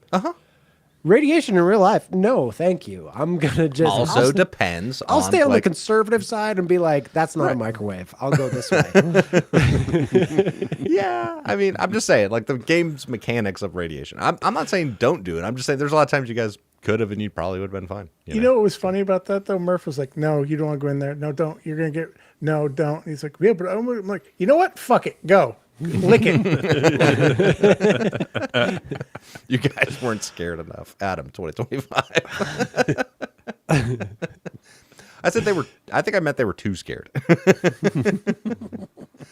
They were always constantly thinking I was like up to something, and I'm like, it's just all right, yeah, okay, it's just this group of people walking by, and they keep walking by, and you guys let them go. Sure. I mean, there's a lot of times they might have had information, and you guys just like hid out, because it was like, you guys just didn't want to encounter people, so. I like Sean's question about it getting mundane. Which thing getting mundane? I didn't see the question. I had a similar issue. Nope, lower down. It's right before if Joe you Donuts? have a problem, if no one else can help and you can find them, maybe you can hire Murph. It's right under that, Oh, okay. Sean. What was the question? Just read the question. If you're looking. I'm a big fan of ending a campaign before it gets mundane. Did you know the end frame early on, or was it the chance to end it before it turned into blah fuckity blah blah? The second one. The second one. Honestly, that's kind of what like I had a general idea at some point at some point of like Yuri's going to be with Keanu. I thought that would be really interesting to like tie that together and then to kind of like bring a couple of the details together. But a lot of it was like I didn't want to hit a point where we were just continuing the story. Like, it felt like the story was coming to an end. You know what I mean? Like, it was like, no, this feels like the amount of time for it to kind of come together. And yeah, that was the main thing. I didn't want it to keep just rambling, was all. Jeremy or us going through the motions. Yeah, Right. Yeah, yeah. Because we talked about that on the sign of like it has to end sometime as a show. Like, Right. Yeah. If Well, it's a- and I if mean, it's a honestly, tabletop I couldn't campaign, introduce like- me looking for my son one more time to another one of Jeremiah's characters. Yeah, there's that too. Yeah. All right, one more. It felt like felt like the running Spider-Man joke. Okay, one more time from the top. I'm Emmett. I'm looking for my kid. Well, and there was a point where that had kind of become like the party's main focus, right? Like that was their goal. Their big bad evil guy was find Keanu. Right. Like that was what the mission was. And so it's like that needed to be resolved in some fashion. And so I kind of figured that made the most sense to resolve. And then once Yuri and Keanu were in the same place and they were, their interests were kind of pointing in the same direction as what the group was doing, it's like, oh, that actually is kind of interesting. Like Emmett's no longer looking for Keanu at that moment, right? He's like decided on this other mission. And that's the thing that leads him there, to that moment. I never even thought about it like that. Yeah. Yeah. Because it was all those side things that ends up like getting him to that location. Yeah. Well, and I thought about that a few times. I thought it would be an interesting story too if it was like the things you guys didn't do were the things that would have led in that direction. Know, because like being so focused on the forest and not looking at the trees. Like yeah, or vice versa. But and that was kind of the thing too with the Yuri thing. I thought it was also interesting if it's like, hey, here's this thing you never took care of. Now that's kind of what led to this. And then that's like, because if it weren't for Yuri still being alive, Keanu may not have been there. Like it was, yeah. I thought that was kind of interesting too, to have that be all consequences of not having done things too. So it was also a little bit of me like, hey, here's all the shit you avoided. Here's the crazy guy with the bicycle. And have that come together and coalesce to the end. It's like, you avoided it? Cool. All right. Well, that's going to impact this or, I was trying my darndest to try to find a way for the fact that Murph murdered the son to come back and be found. There was no way to make it happen. Okay, wait, hold on. I got to spill the beans on this one. He didn't. He didn't? No, he didn't. Oh. Oh, you're talking about Merrick's son. Merrick's In the kid, yeah. village. Yeah. That was we wanted to allude to it, but leave it kind of like as a up in the air, maybe not type thing. And I let Jeremy decide the canon on that, on whether it was or not. Okay. So yeah. I was curious about that because there was a lot of pointing to that. I kind of, and at the time when it happened, we're just like, "You're a monster," and then we didn't realize, boy, you maybe really were a monster. But no, he was just a this much monster. Well, but that was also a way of putting that action that Murph did in context. Even if it wasn't actually Merrick's son, it was someone's. You know what I mean? Some random person's. It was somebody's son. Like, yeah. And that was one of the things I always tried to think about the NPCs as like, they're people, they're not just some like spawned NPC that's like, hello, traveler, like they have like a life, Yeah, I've been sitting in this town square, sitting in a chair eating crackers for the last 15 years, waiting Right. on you to shoot me. Go ahead, Chris. But here's the thing, like, even if he had killed, even if that was the case, right? Like, if that situation had presented itself again, Murph would have done the same thing. I'm not saying that he wouldn't have. I'm just saying, like, I was trying to put it still in like the human context. Yeah, no, I of, get like, it. But I'm trying to give, like, just perspective on his motivation. Like, my guy is potentially in danger. I am going to end that threat. Yeah, but this was not a kid that was a threat to somebody. This was the kid that Valentine told him to shoot that one in the yellow shirt. Yeah, there was no threat. Yeah, sorry, I misinterpreted the. Yeah, that's the one we're talking about. The one that was Yeah. just like looking for a sandwich. And Oh no, that was Yeah. that was Murph. Like I, I want us to not get killed by Valentine. Valentine was so much fucking fun. God And damn, maybe that was a fun Murph character. descending a little bit into some madness. And LT being a bumbling idiot was just really rolls. I rolled so bad so much for so many recons that it just had to become a personality trait. Yeah. Yeah. apparently Switchblade and them call rolling natural ones a Jacob at their table. I would like to That's fun. say thank you for that. And also, I would consider that the same too. Because part of Jacob's backstory is that kind of the world has kind of shit on him forever. Like when I rolled Street Kid, I was like, oh, okay. This kid, he's Street Kid and he gets drafted. Like the world has just used him for a fucking hacky sack and just fucking kicked this kid around. Like, so when it all falls apart, he's like, what's different? What's new? The world sucks. Let's move on. You know, so that's awesome. That's awesome. Makes me happy. Switchblade also said the beauty of the encounter cards is that we were able to weave them into any narratives as quality leads as opposed to generic travel encounters. Yeah, I mean, that was kind of the idea, too, was to take them and make them, matter. Not just be like, hey, it's a random. But I also did want some of them to just be like, and this was random. Like, for example, Rose, Like, as far as I was concerned, it was like, hey, here's this group that's, like, not, doing well psychologically, per se. And they're kind of, like, off doing their own thing. And I loved all of the, like, they're watching this, they're doing this. And it's like, no, they're not. They're just crazy. Like that. They're, like, they have lost touch with humanity and are just on a hunting party. That's all they're doing. They're like, fuck it, we'll survive.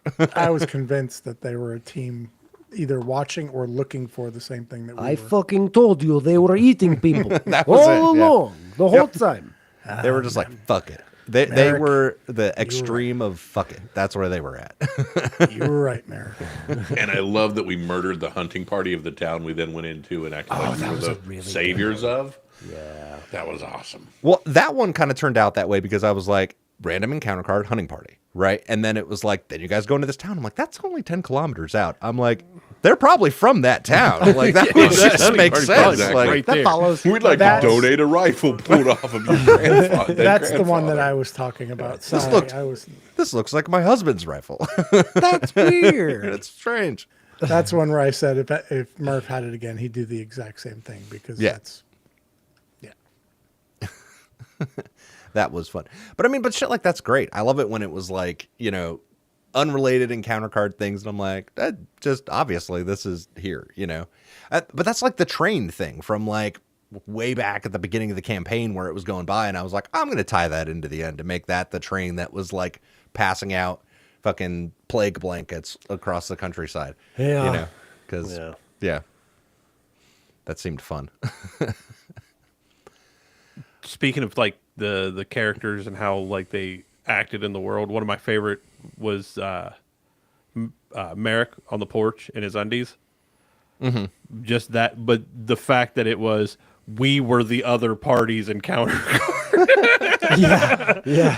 By the way, no, that wasn't our encounter card. That was theirs. I've already gotten like messages and or comments from people that they were going to use that as an encounter for their parties. I was like, that's great. Please do. Yes, that's amazing. It's like there's a guy in his undies standing on a rifle, standing on the porch with a rifle. It seems very confrontational. But I mean, but like as the person playing the NPCs, I have to think about the NPCs that way. Like you guys are their encounter. You know what I mean? Like how do they respond to you guys? The fuck is this? Let's get out of here. But that was the one that seemed like very strange for us to be on the other side of I it. feel like if we had come across that scenario, we'd have noped our way right out of that one too. Yeah, you'd have been like, Yeah. never "Whoa." mind, whatever's going on here. No, Like, thank you. yeah, we'll be on our way. Some crazy guy yelling at us with his undies. Yeah, that's fine. You know what's funny? Back to the Merrick Murph thing. when you got Yuri and you're bringing him back, and you're like, "Hey, guy, look, I got this guy." Murph's like, "Yuri!" Yeah. Yeah, and that was totally appropriate too. It was like, yeah, obviously. Yeah. In my head, I was just gonna have Yuri like weasel off into the fucking tree line and just be gone. And then it was like Jeremy was like, "I'm gonna go pick him up," and I was like, "All right." And I was already like, Chris is gonna shoot him. Like, it's obviously Chris is gonna shoot this guy. But and here's what's interesting. Yuri was riding up, and I even said he's like reaching back behind his back as like he's riding up because he was reaching for his first aid kit because he was probably the only person there with enough medical aid to have saved Keanu. Yeah, you said that, but when you said he was reaching back, I mean, Murph was going to shoot him anyways. I know. But that was like that caused him to pull the trigger immediately. But my thing was too, I was like, if they don't kill him, he's gonna ride up and try to save Keanu. Murph was already in a violent rampage at that point anyways. So like Yeah, 100%. if he saw him, he was gonna shoot him. I know, but see, but that's even what to me makes it more interesting. You know, is like here's the villain. What you guys have seen as the villain the whole time was gonna save Keanu. You know, See, this is Adam's magic, right? This scenario in and of itself. He's created a scenario in which we're like, oh no, Keanu, he died.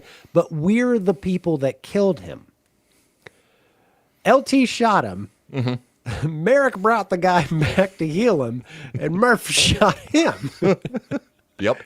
You know what? And Brian never mentioned to anybody that it was Keanu. We totally killed him. You know what? What is that? A class 1 kill? Is that what Keanu was? A class 1? I guess. I don't remember which one's which. Yeah, But yeah, yeah. class 1, I guess. It's crazy how that thing turned on a dime, right? Because when Murph was going to, he's in a violent rampage, but he's going to help Emmett. That was his, blind rage. That's all I'm doing, focusing on trying to save Emmett, and probably going to get killed doing it. And I pictured Kurt Russell in Tombstone, the no, right, and he's just like that's where he's at. To all of a sudden he doesn't die and kills Yuri. Like, so it went from like, this sucks, we're gonna die, oh well, to haha, killed that motherfucker and everybody's still alive. Wow. Almost. Most everybody's still alive. Not Keanu. The people I came here with are alive. Which was One his, of the people I came here with. which was his moral code, by the way. Yeah. Yeah, here's the thing. In my head I was like, someone's dying in this final battle. sure. I don't know who it is, but somebody's gonna die. Like somebody important is like there's enough important people out here, someone's gone, And yeah. I didn't, honestly, I'll be perfectly honest. I didn't really care which one it was. I just wanted it to be Emmett or Keanu because I thought that would have been the most important. Yeah.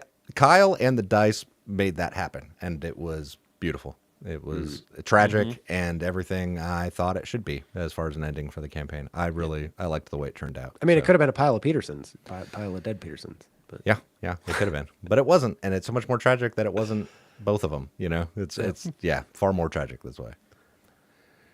But so I would have given Kyle a challenge coin for that. So Kyle's gonna have one when we go back to that campaign for that. When we come back around to playing, I'm gonna hold you to that. it's fine. It's already in my. I get two. Just one. It's only one.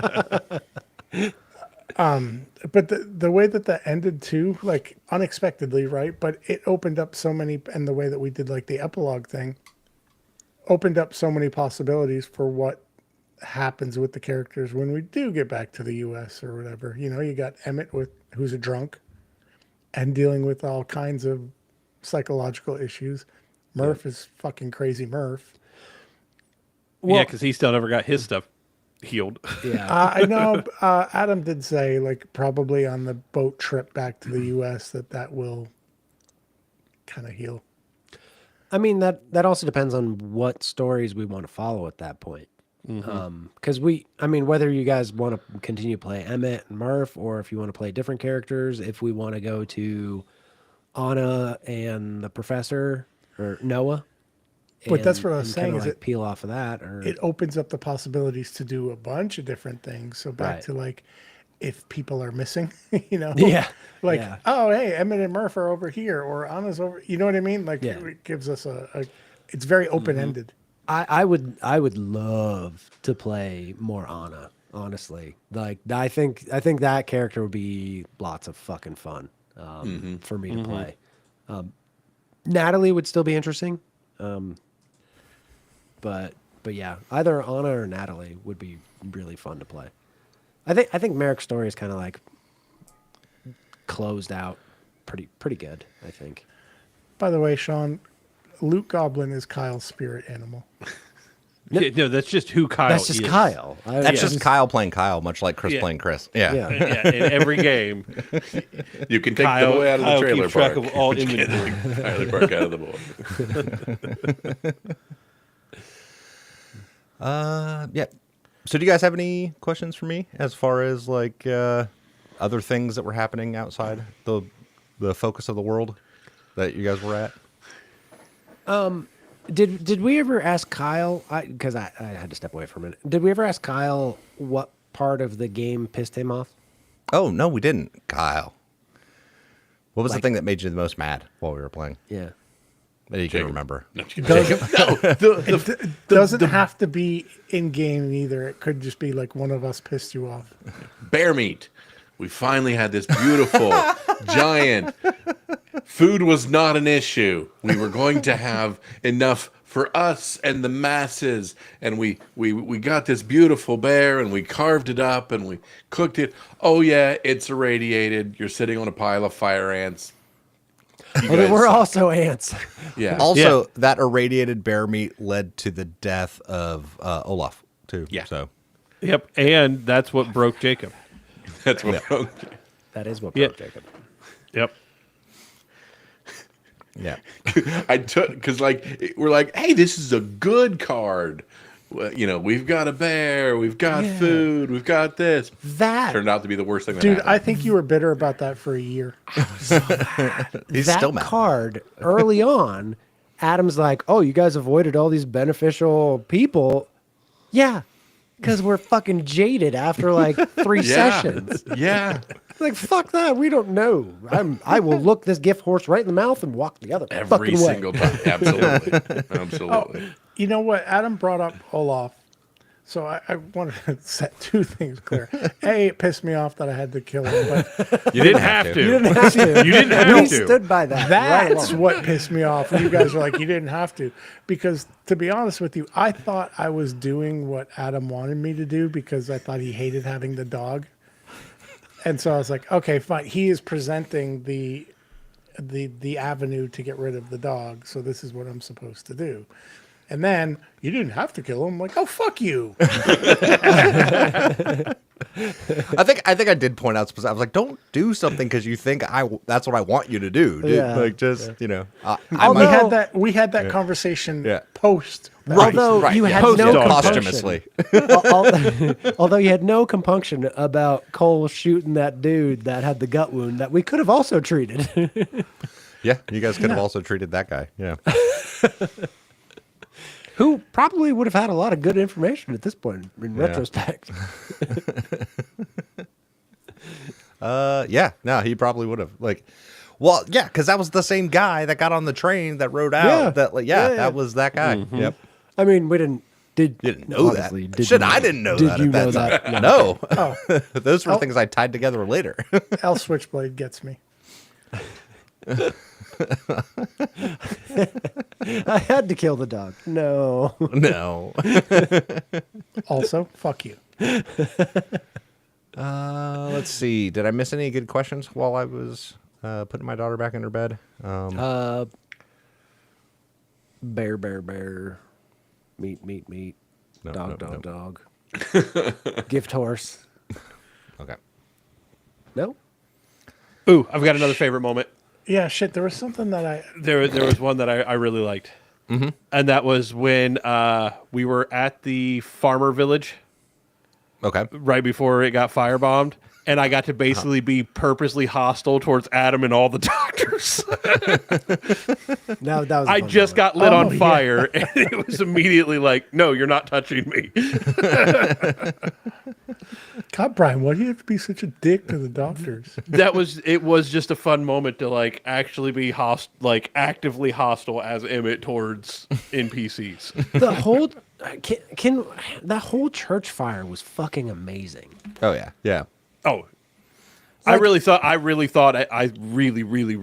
that was where Emmett was ending. It's so amazing that one card is like, oh no, you find this thing, it's weird, and then you kind of move on, and it turned into a whole fucking shit show for us. Admittedly, to the card's defense, it was a house fire, right? And I, for some reason, read wrong. I don't know why. And in my head, it was a church. And then after the moment, I was like, I already said it was a church. Ah, well, fuck it. And but the crucifix on top of it made it way more interesting when Chris went to ram the door. I think that was the first time that trauma like reared its ugly head in like a destructive way. In a bad way. In a bad way. Yeah. Well, and then Emmett and the Major both failed their role. Well, they both failed their roles. Yeah.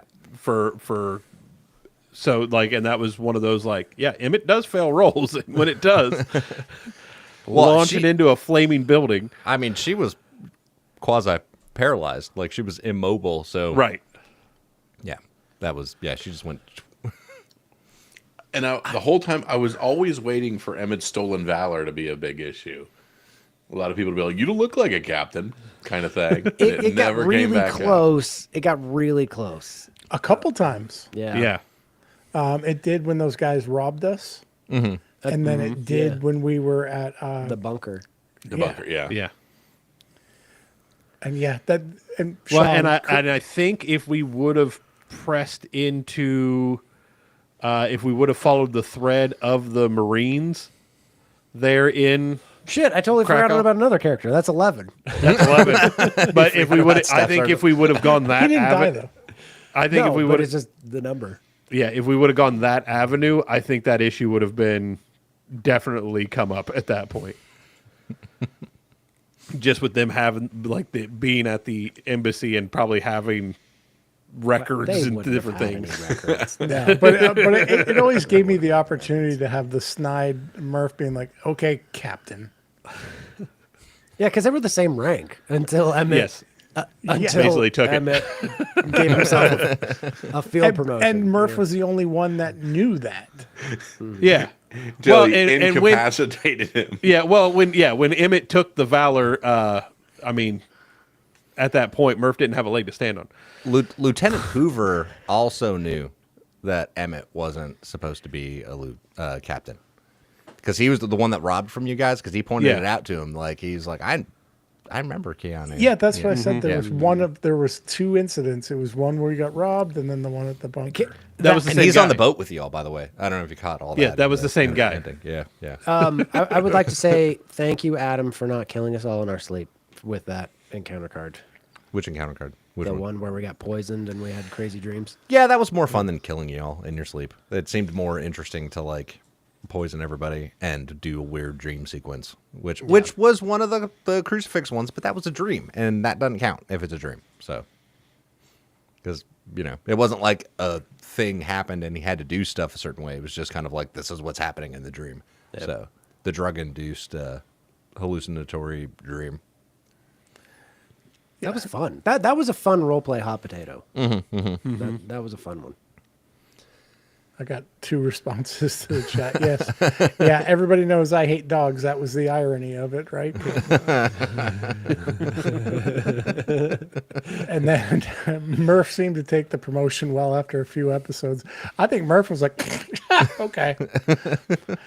And it's not like, but you know what? It made Emmett have to deal with people, and Murph was like, cool. Well, and I think in that time period too, like I think Murph would have understood why Emmett did what he did. Is Emmett wasn't doing it just to be like, hey, no, I'm in charge. It was more like he didn't want somebody else coming up on our group trying to pull rank. 100%, 100%. And Murph was like, I don't give a fuck about rank anyways, and that's my boy. And if anybody has to talk for us, go ahead.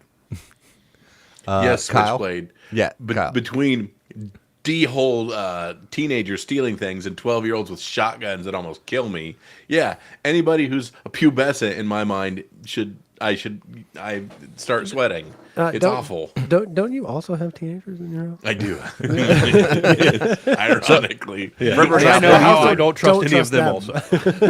For anybody not watching the chat, just in case, it says, Kyle, have you found yourself not trusting all teenagers after Krakow? That was the question. And, yeah. Between the theft of my 9mm and, like I said, being this close to death from a 14-year-old with a shotgun, was it? Yeah.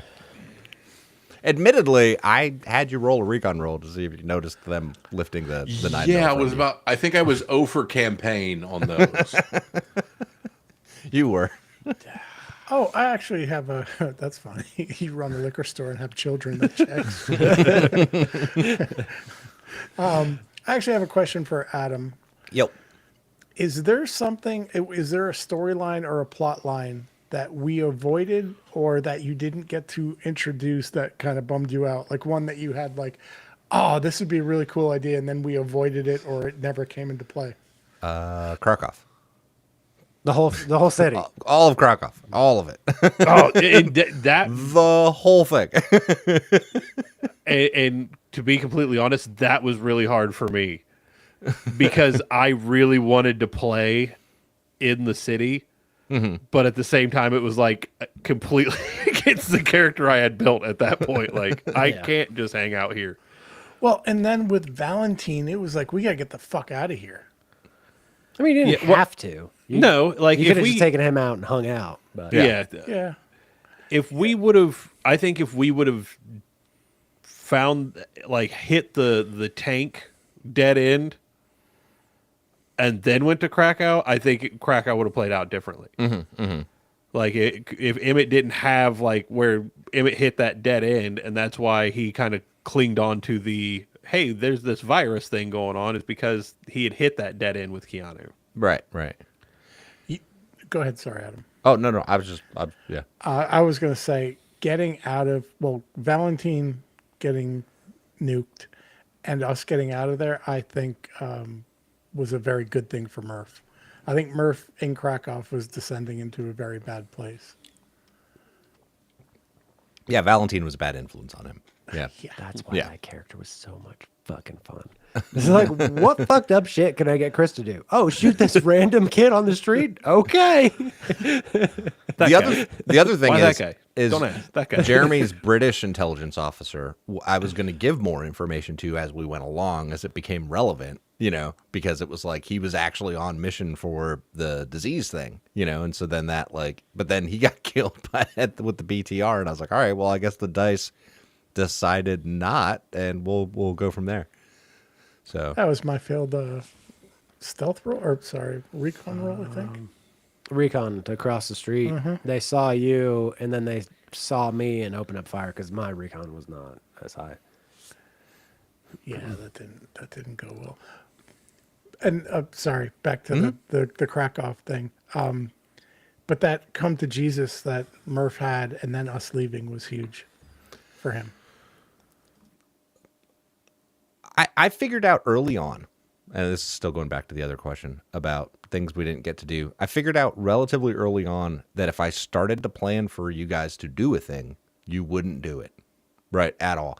I had a castle map for Yuri's castle, right, and had that kind of planned out and shit, which is why that ended up in the 1 year episode thing, as I was like, I'm gonna reference this shit, I was like, I'm bringing this in some fashion, but that I had kind of planned some shit out there and was like, all right, well, I guess they're not going that way at all. Fortunately, it wasn't a lot, you know what I mean? I didn't plan out everything, but at least was in the preparations of it, and then you guys went off in a different direction. I was like, all right, well, never mind then.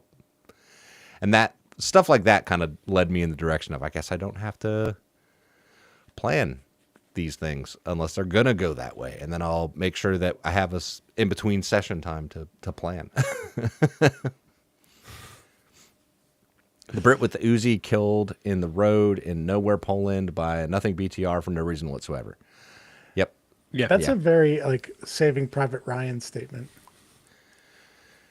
Sean, I agree. I should get paid for drinking sparkling water. I 100% agree. If anybody wants to endorse the podcast, Do you think we get a Topo Chico endorsement? I don't even care, man. I don't even care if it's like, what's the death one? Dorkday Liquid Afternoon Death. brought to you by Liquid Death. Liquid Death. Yeah, that'd be great. Can we just get great value? That's Liquid Death. Murder your thirst. Yeah, we would take a sponsorship from the water bottle that says water. No, that's not true. That's not true. Maybe. Did we record every week? No. It was usually like every other week. So then like one recording session would get broken up into 2 episodes. That's generally how that. Later on, when we weren't juggling 2 or 3 shows at the same, we recorded every week pretty regularly. Yeah, dude, I think at one point we did like 46 out of 52 weeks, didn't we? We would have had all the episodes way quicker. Yeah, we probably did do every week, but it wasn't the same show. So usually Right, that's where right. we would throw in like, that's where the cyborgs and the rod, reel, and fist and those kind of things would come in. Yeah. I mean, we're still doing that now with like Yeah. doing the rogues thing and yeah. Mm-hmm. I like the oppositional defiance disorder. That's so me. That's so all of us. That's all of us. You want me to do? No, I won't do it just for that reason. No, you told me to do it. Shut the whole thing down. Yeah, there usually is a lot of scheduling because it's like I try to plan for every other week is kind of what I plan for, just so that we have enough content to like turn into episodes for every single week, which sometimes is complicated.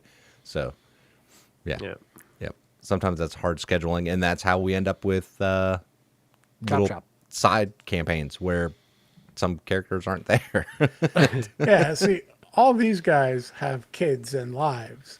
I don't. I just have work. I don't have kids or anything. So I'm always, for the most part, always available, unless there's an election. But I do like how we didn't tie up every loose thread, and so it's kind of there's all these other things open that we can like, if like when we go back into Twilight 2000, we could be like, oh, let's play out this. That's what we were talking about when you went to put Tabitha down. Mm-hmm. Is like it's open-ended where like there are so many different ways we can go, and people in different places where like if somebody isn't there, it gives you an opportunity to be like, hey, we're doing Anna and stuff in Poland, or hey, we got Murph and Emmett over here in the US, like who knows, right?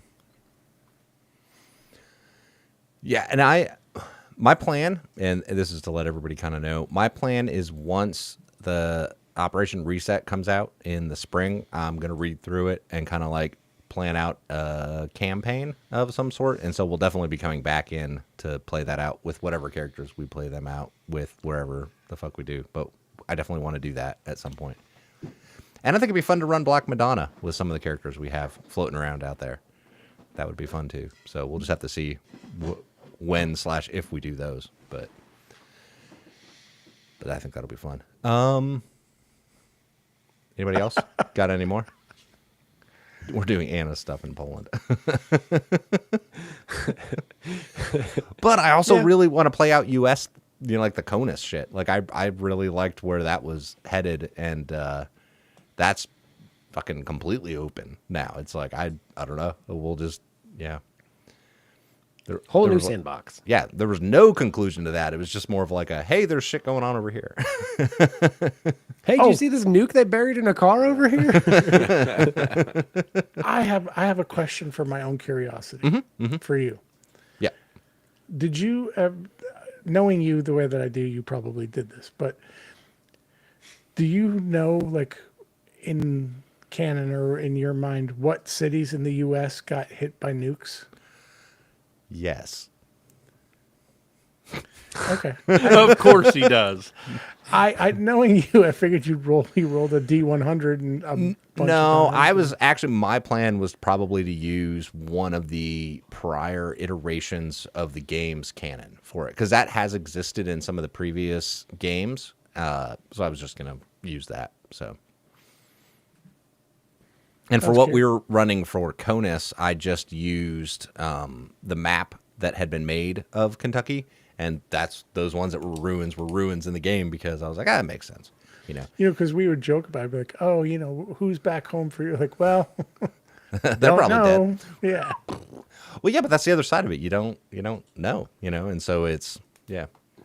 It's 12. I forgot about the Russian cosmonaut. Yeah, dude, I forgot about that until I saw that in the chat. That was that was really good. Visual. Yeah, like just as a segue. Yeah, but if you're starting to get into that, I think you've played a couple of the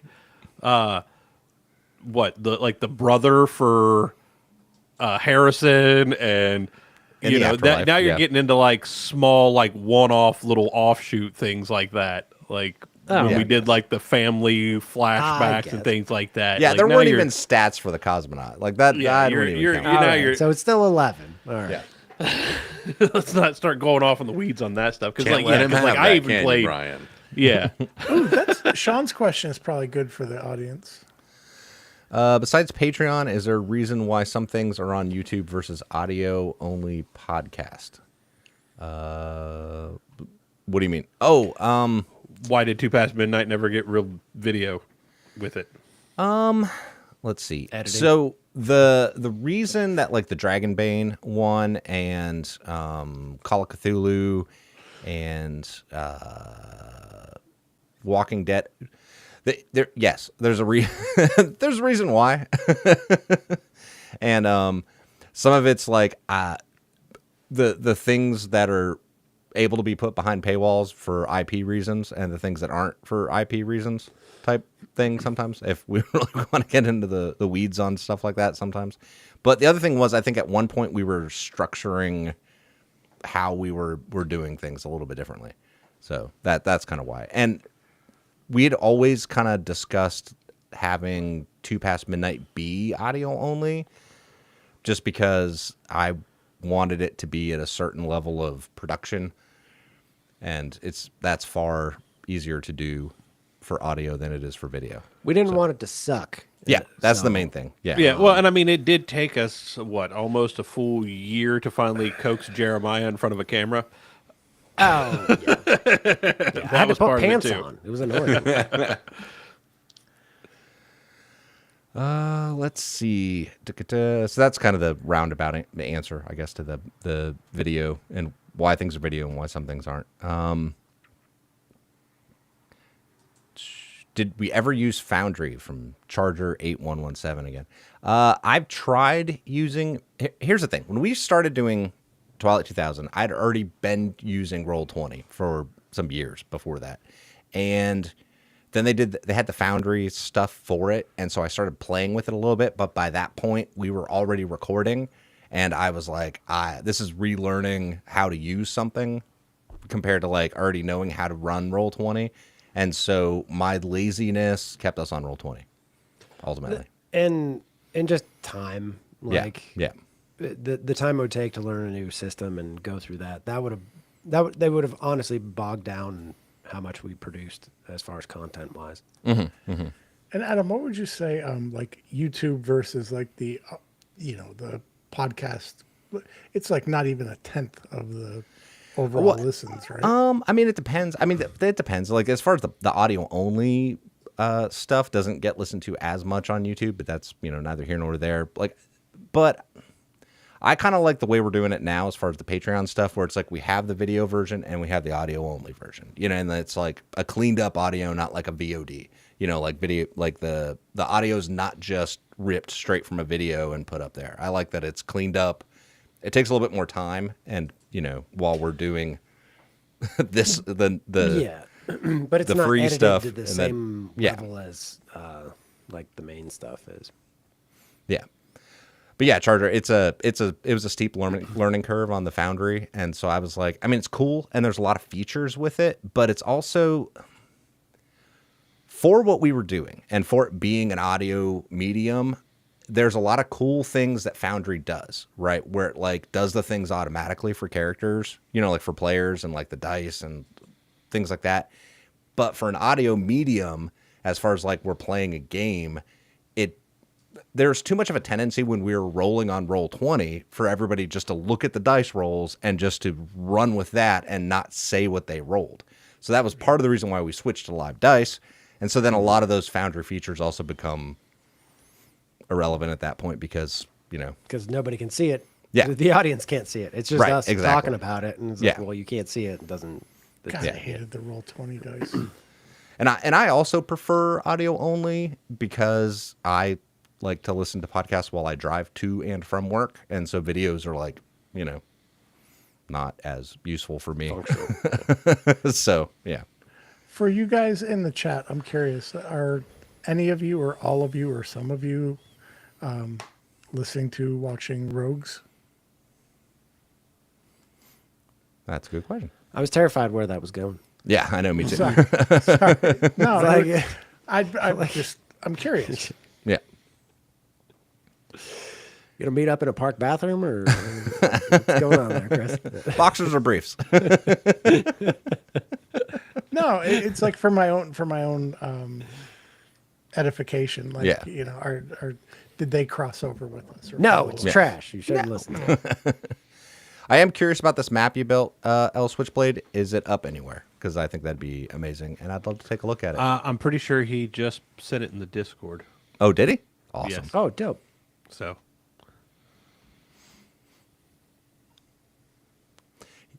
Sean said he found us on Apple Podcasts and later found another rabbit hole on YouTube.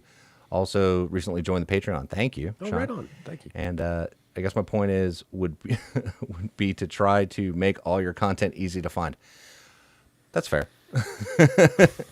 The other thing is trying not to put it all in one thing, and like on the same feed. Like I'm kind of opposed to putting everything on one feed because Yeah. seems Like it's messy.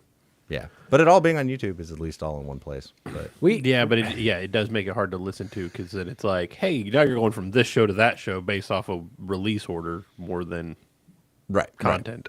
Yeah. I know.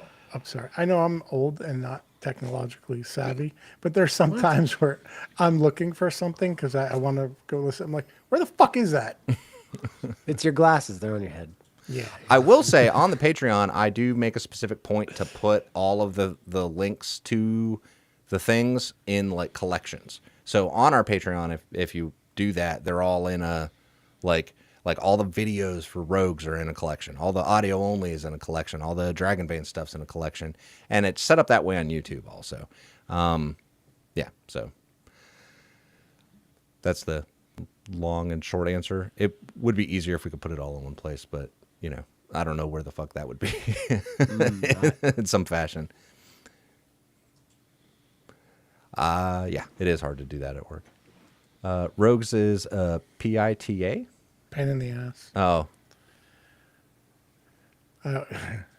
Yeah. With customers, I call it a PETA tax if they're a pain in the ass. they pay more. oh, okay.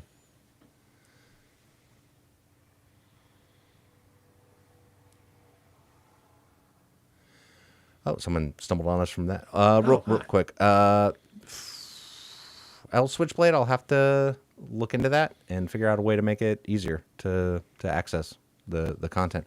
Somebody There should be a way to do an RSS feed, I think, right? From there Patreon? should be an RSS feed from Patreon to the audio only version of it. It should they're.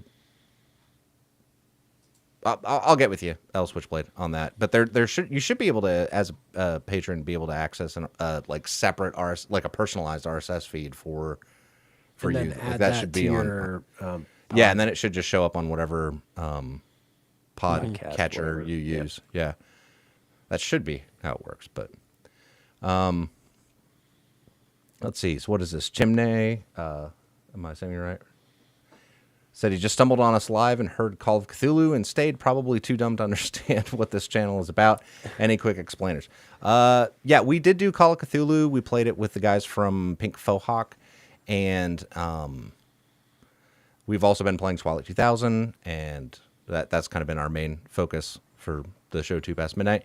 And we finished that campaign recently, and we also have played Delta Green and a few other RPGs. So if you want, check out some of our other videos or our audio only stuff. please. Doesn't need to be all in one place. Just make it everywhere. Got it.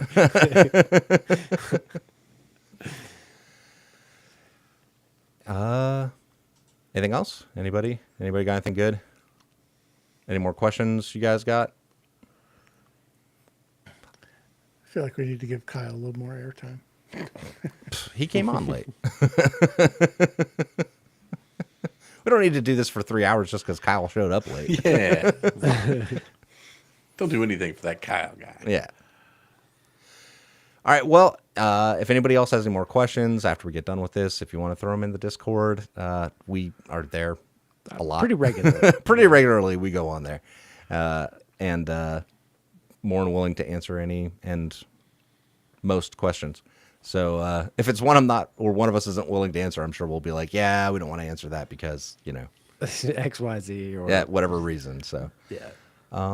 anyway, thank you everyone for joining us. Thank you for everybody that's listened to 2 Past Midnight and us ramble on for 2 hours about reminiscing about it. But Brian, you have anything to say as we close? No, I mean, yeah, just really appreciate that everybody who came out, and that I can't believe we still actually landed the plane on this storyline to even have this episode here without crap in the bed. So, Chris? Yeah, I mean, obviously, thank everybody that watches, listens, participates, consumes our stuff. And then, yeah, if you guys didn't listen, we wouldn't probably still be, we might still be doing it. But yeah, I mean, without them, this doesn't exist. So, and we don't have fancy microphones and cameras and stuff. So thank you, everybody. And I hope it comes across as we're having fun. So, Jeremy? I'm gonna do a call back to Glenn and tell our fans that they can go fuck themselves. Because I told Glenn that he could. No, seriously, thank you all for coming out and just showing the appreciation for the thing that we're creating. We started out doing it for us, and it's nice that other people also enjoy it. Thank you, Kyle, since you were the last one.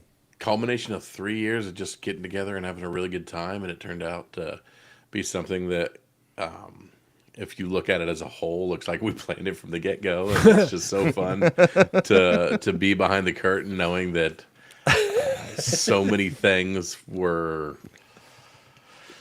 happenstance and coincidence and this and that, but at the end of the day, it's an absolutely beautiful story that I'm immensely proud of, and I hope everybody else is just as happy with it as I am.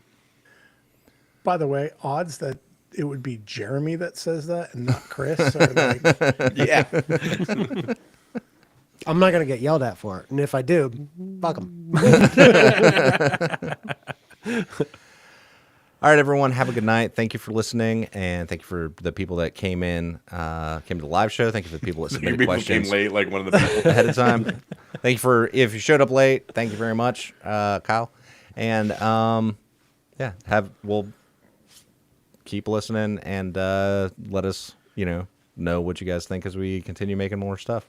But have a good night, everybody. Bye. Cheers, Love buddy. you.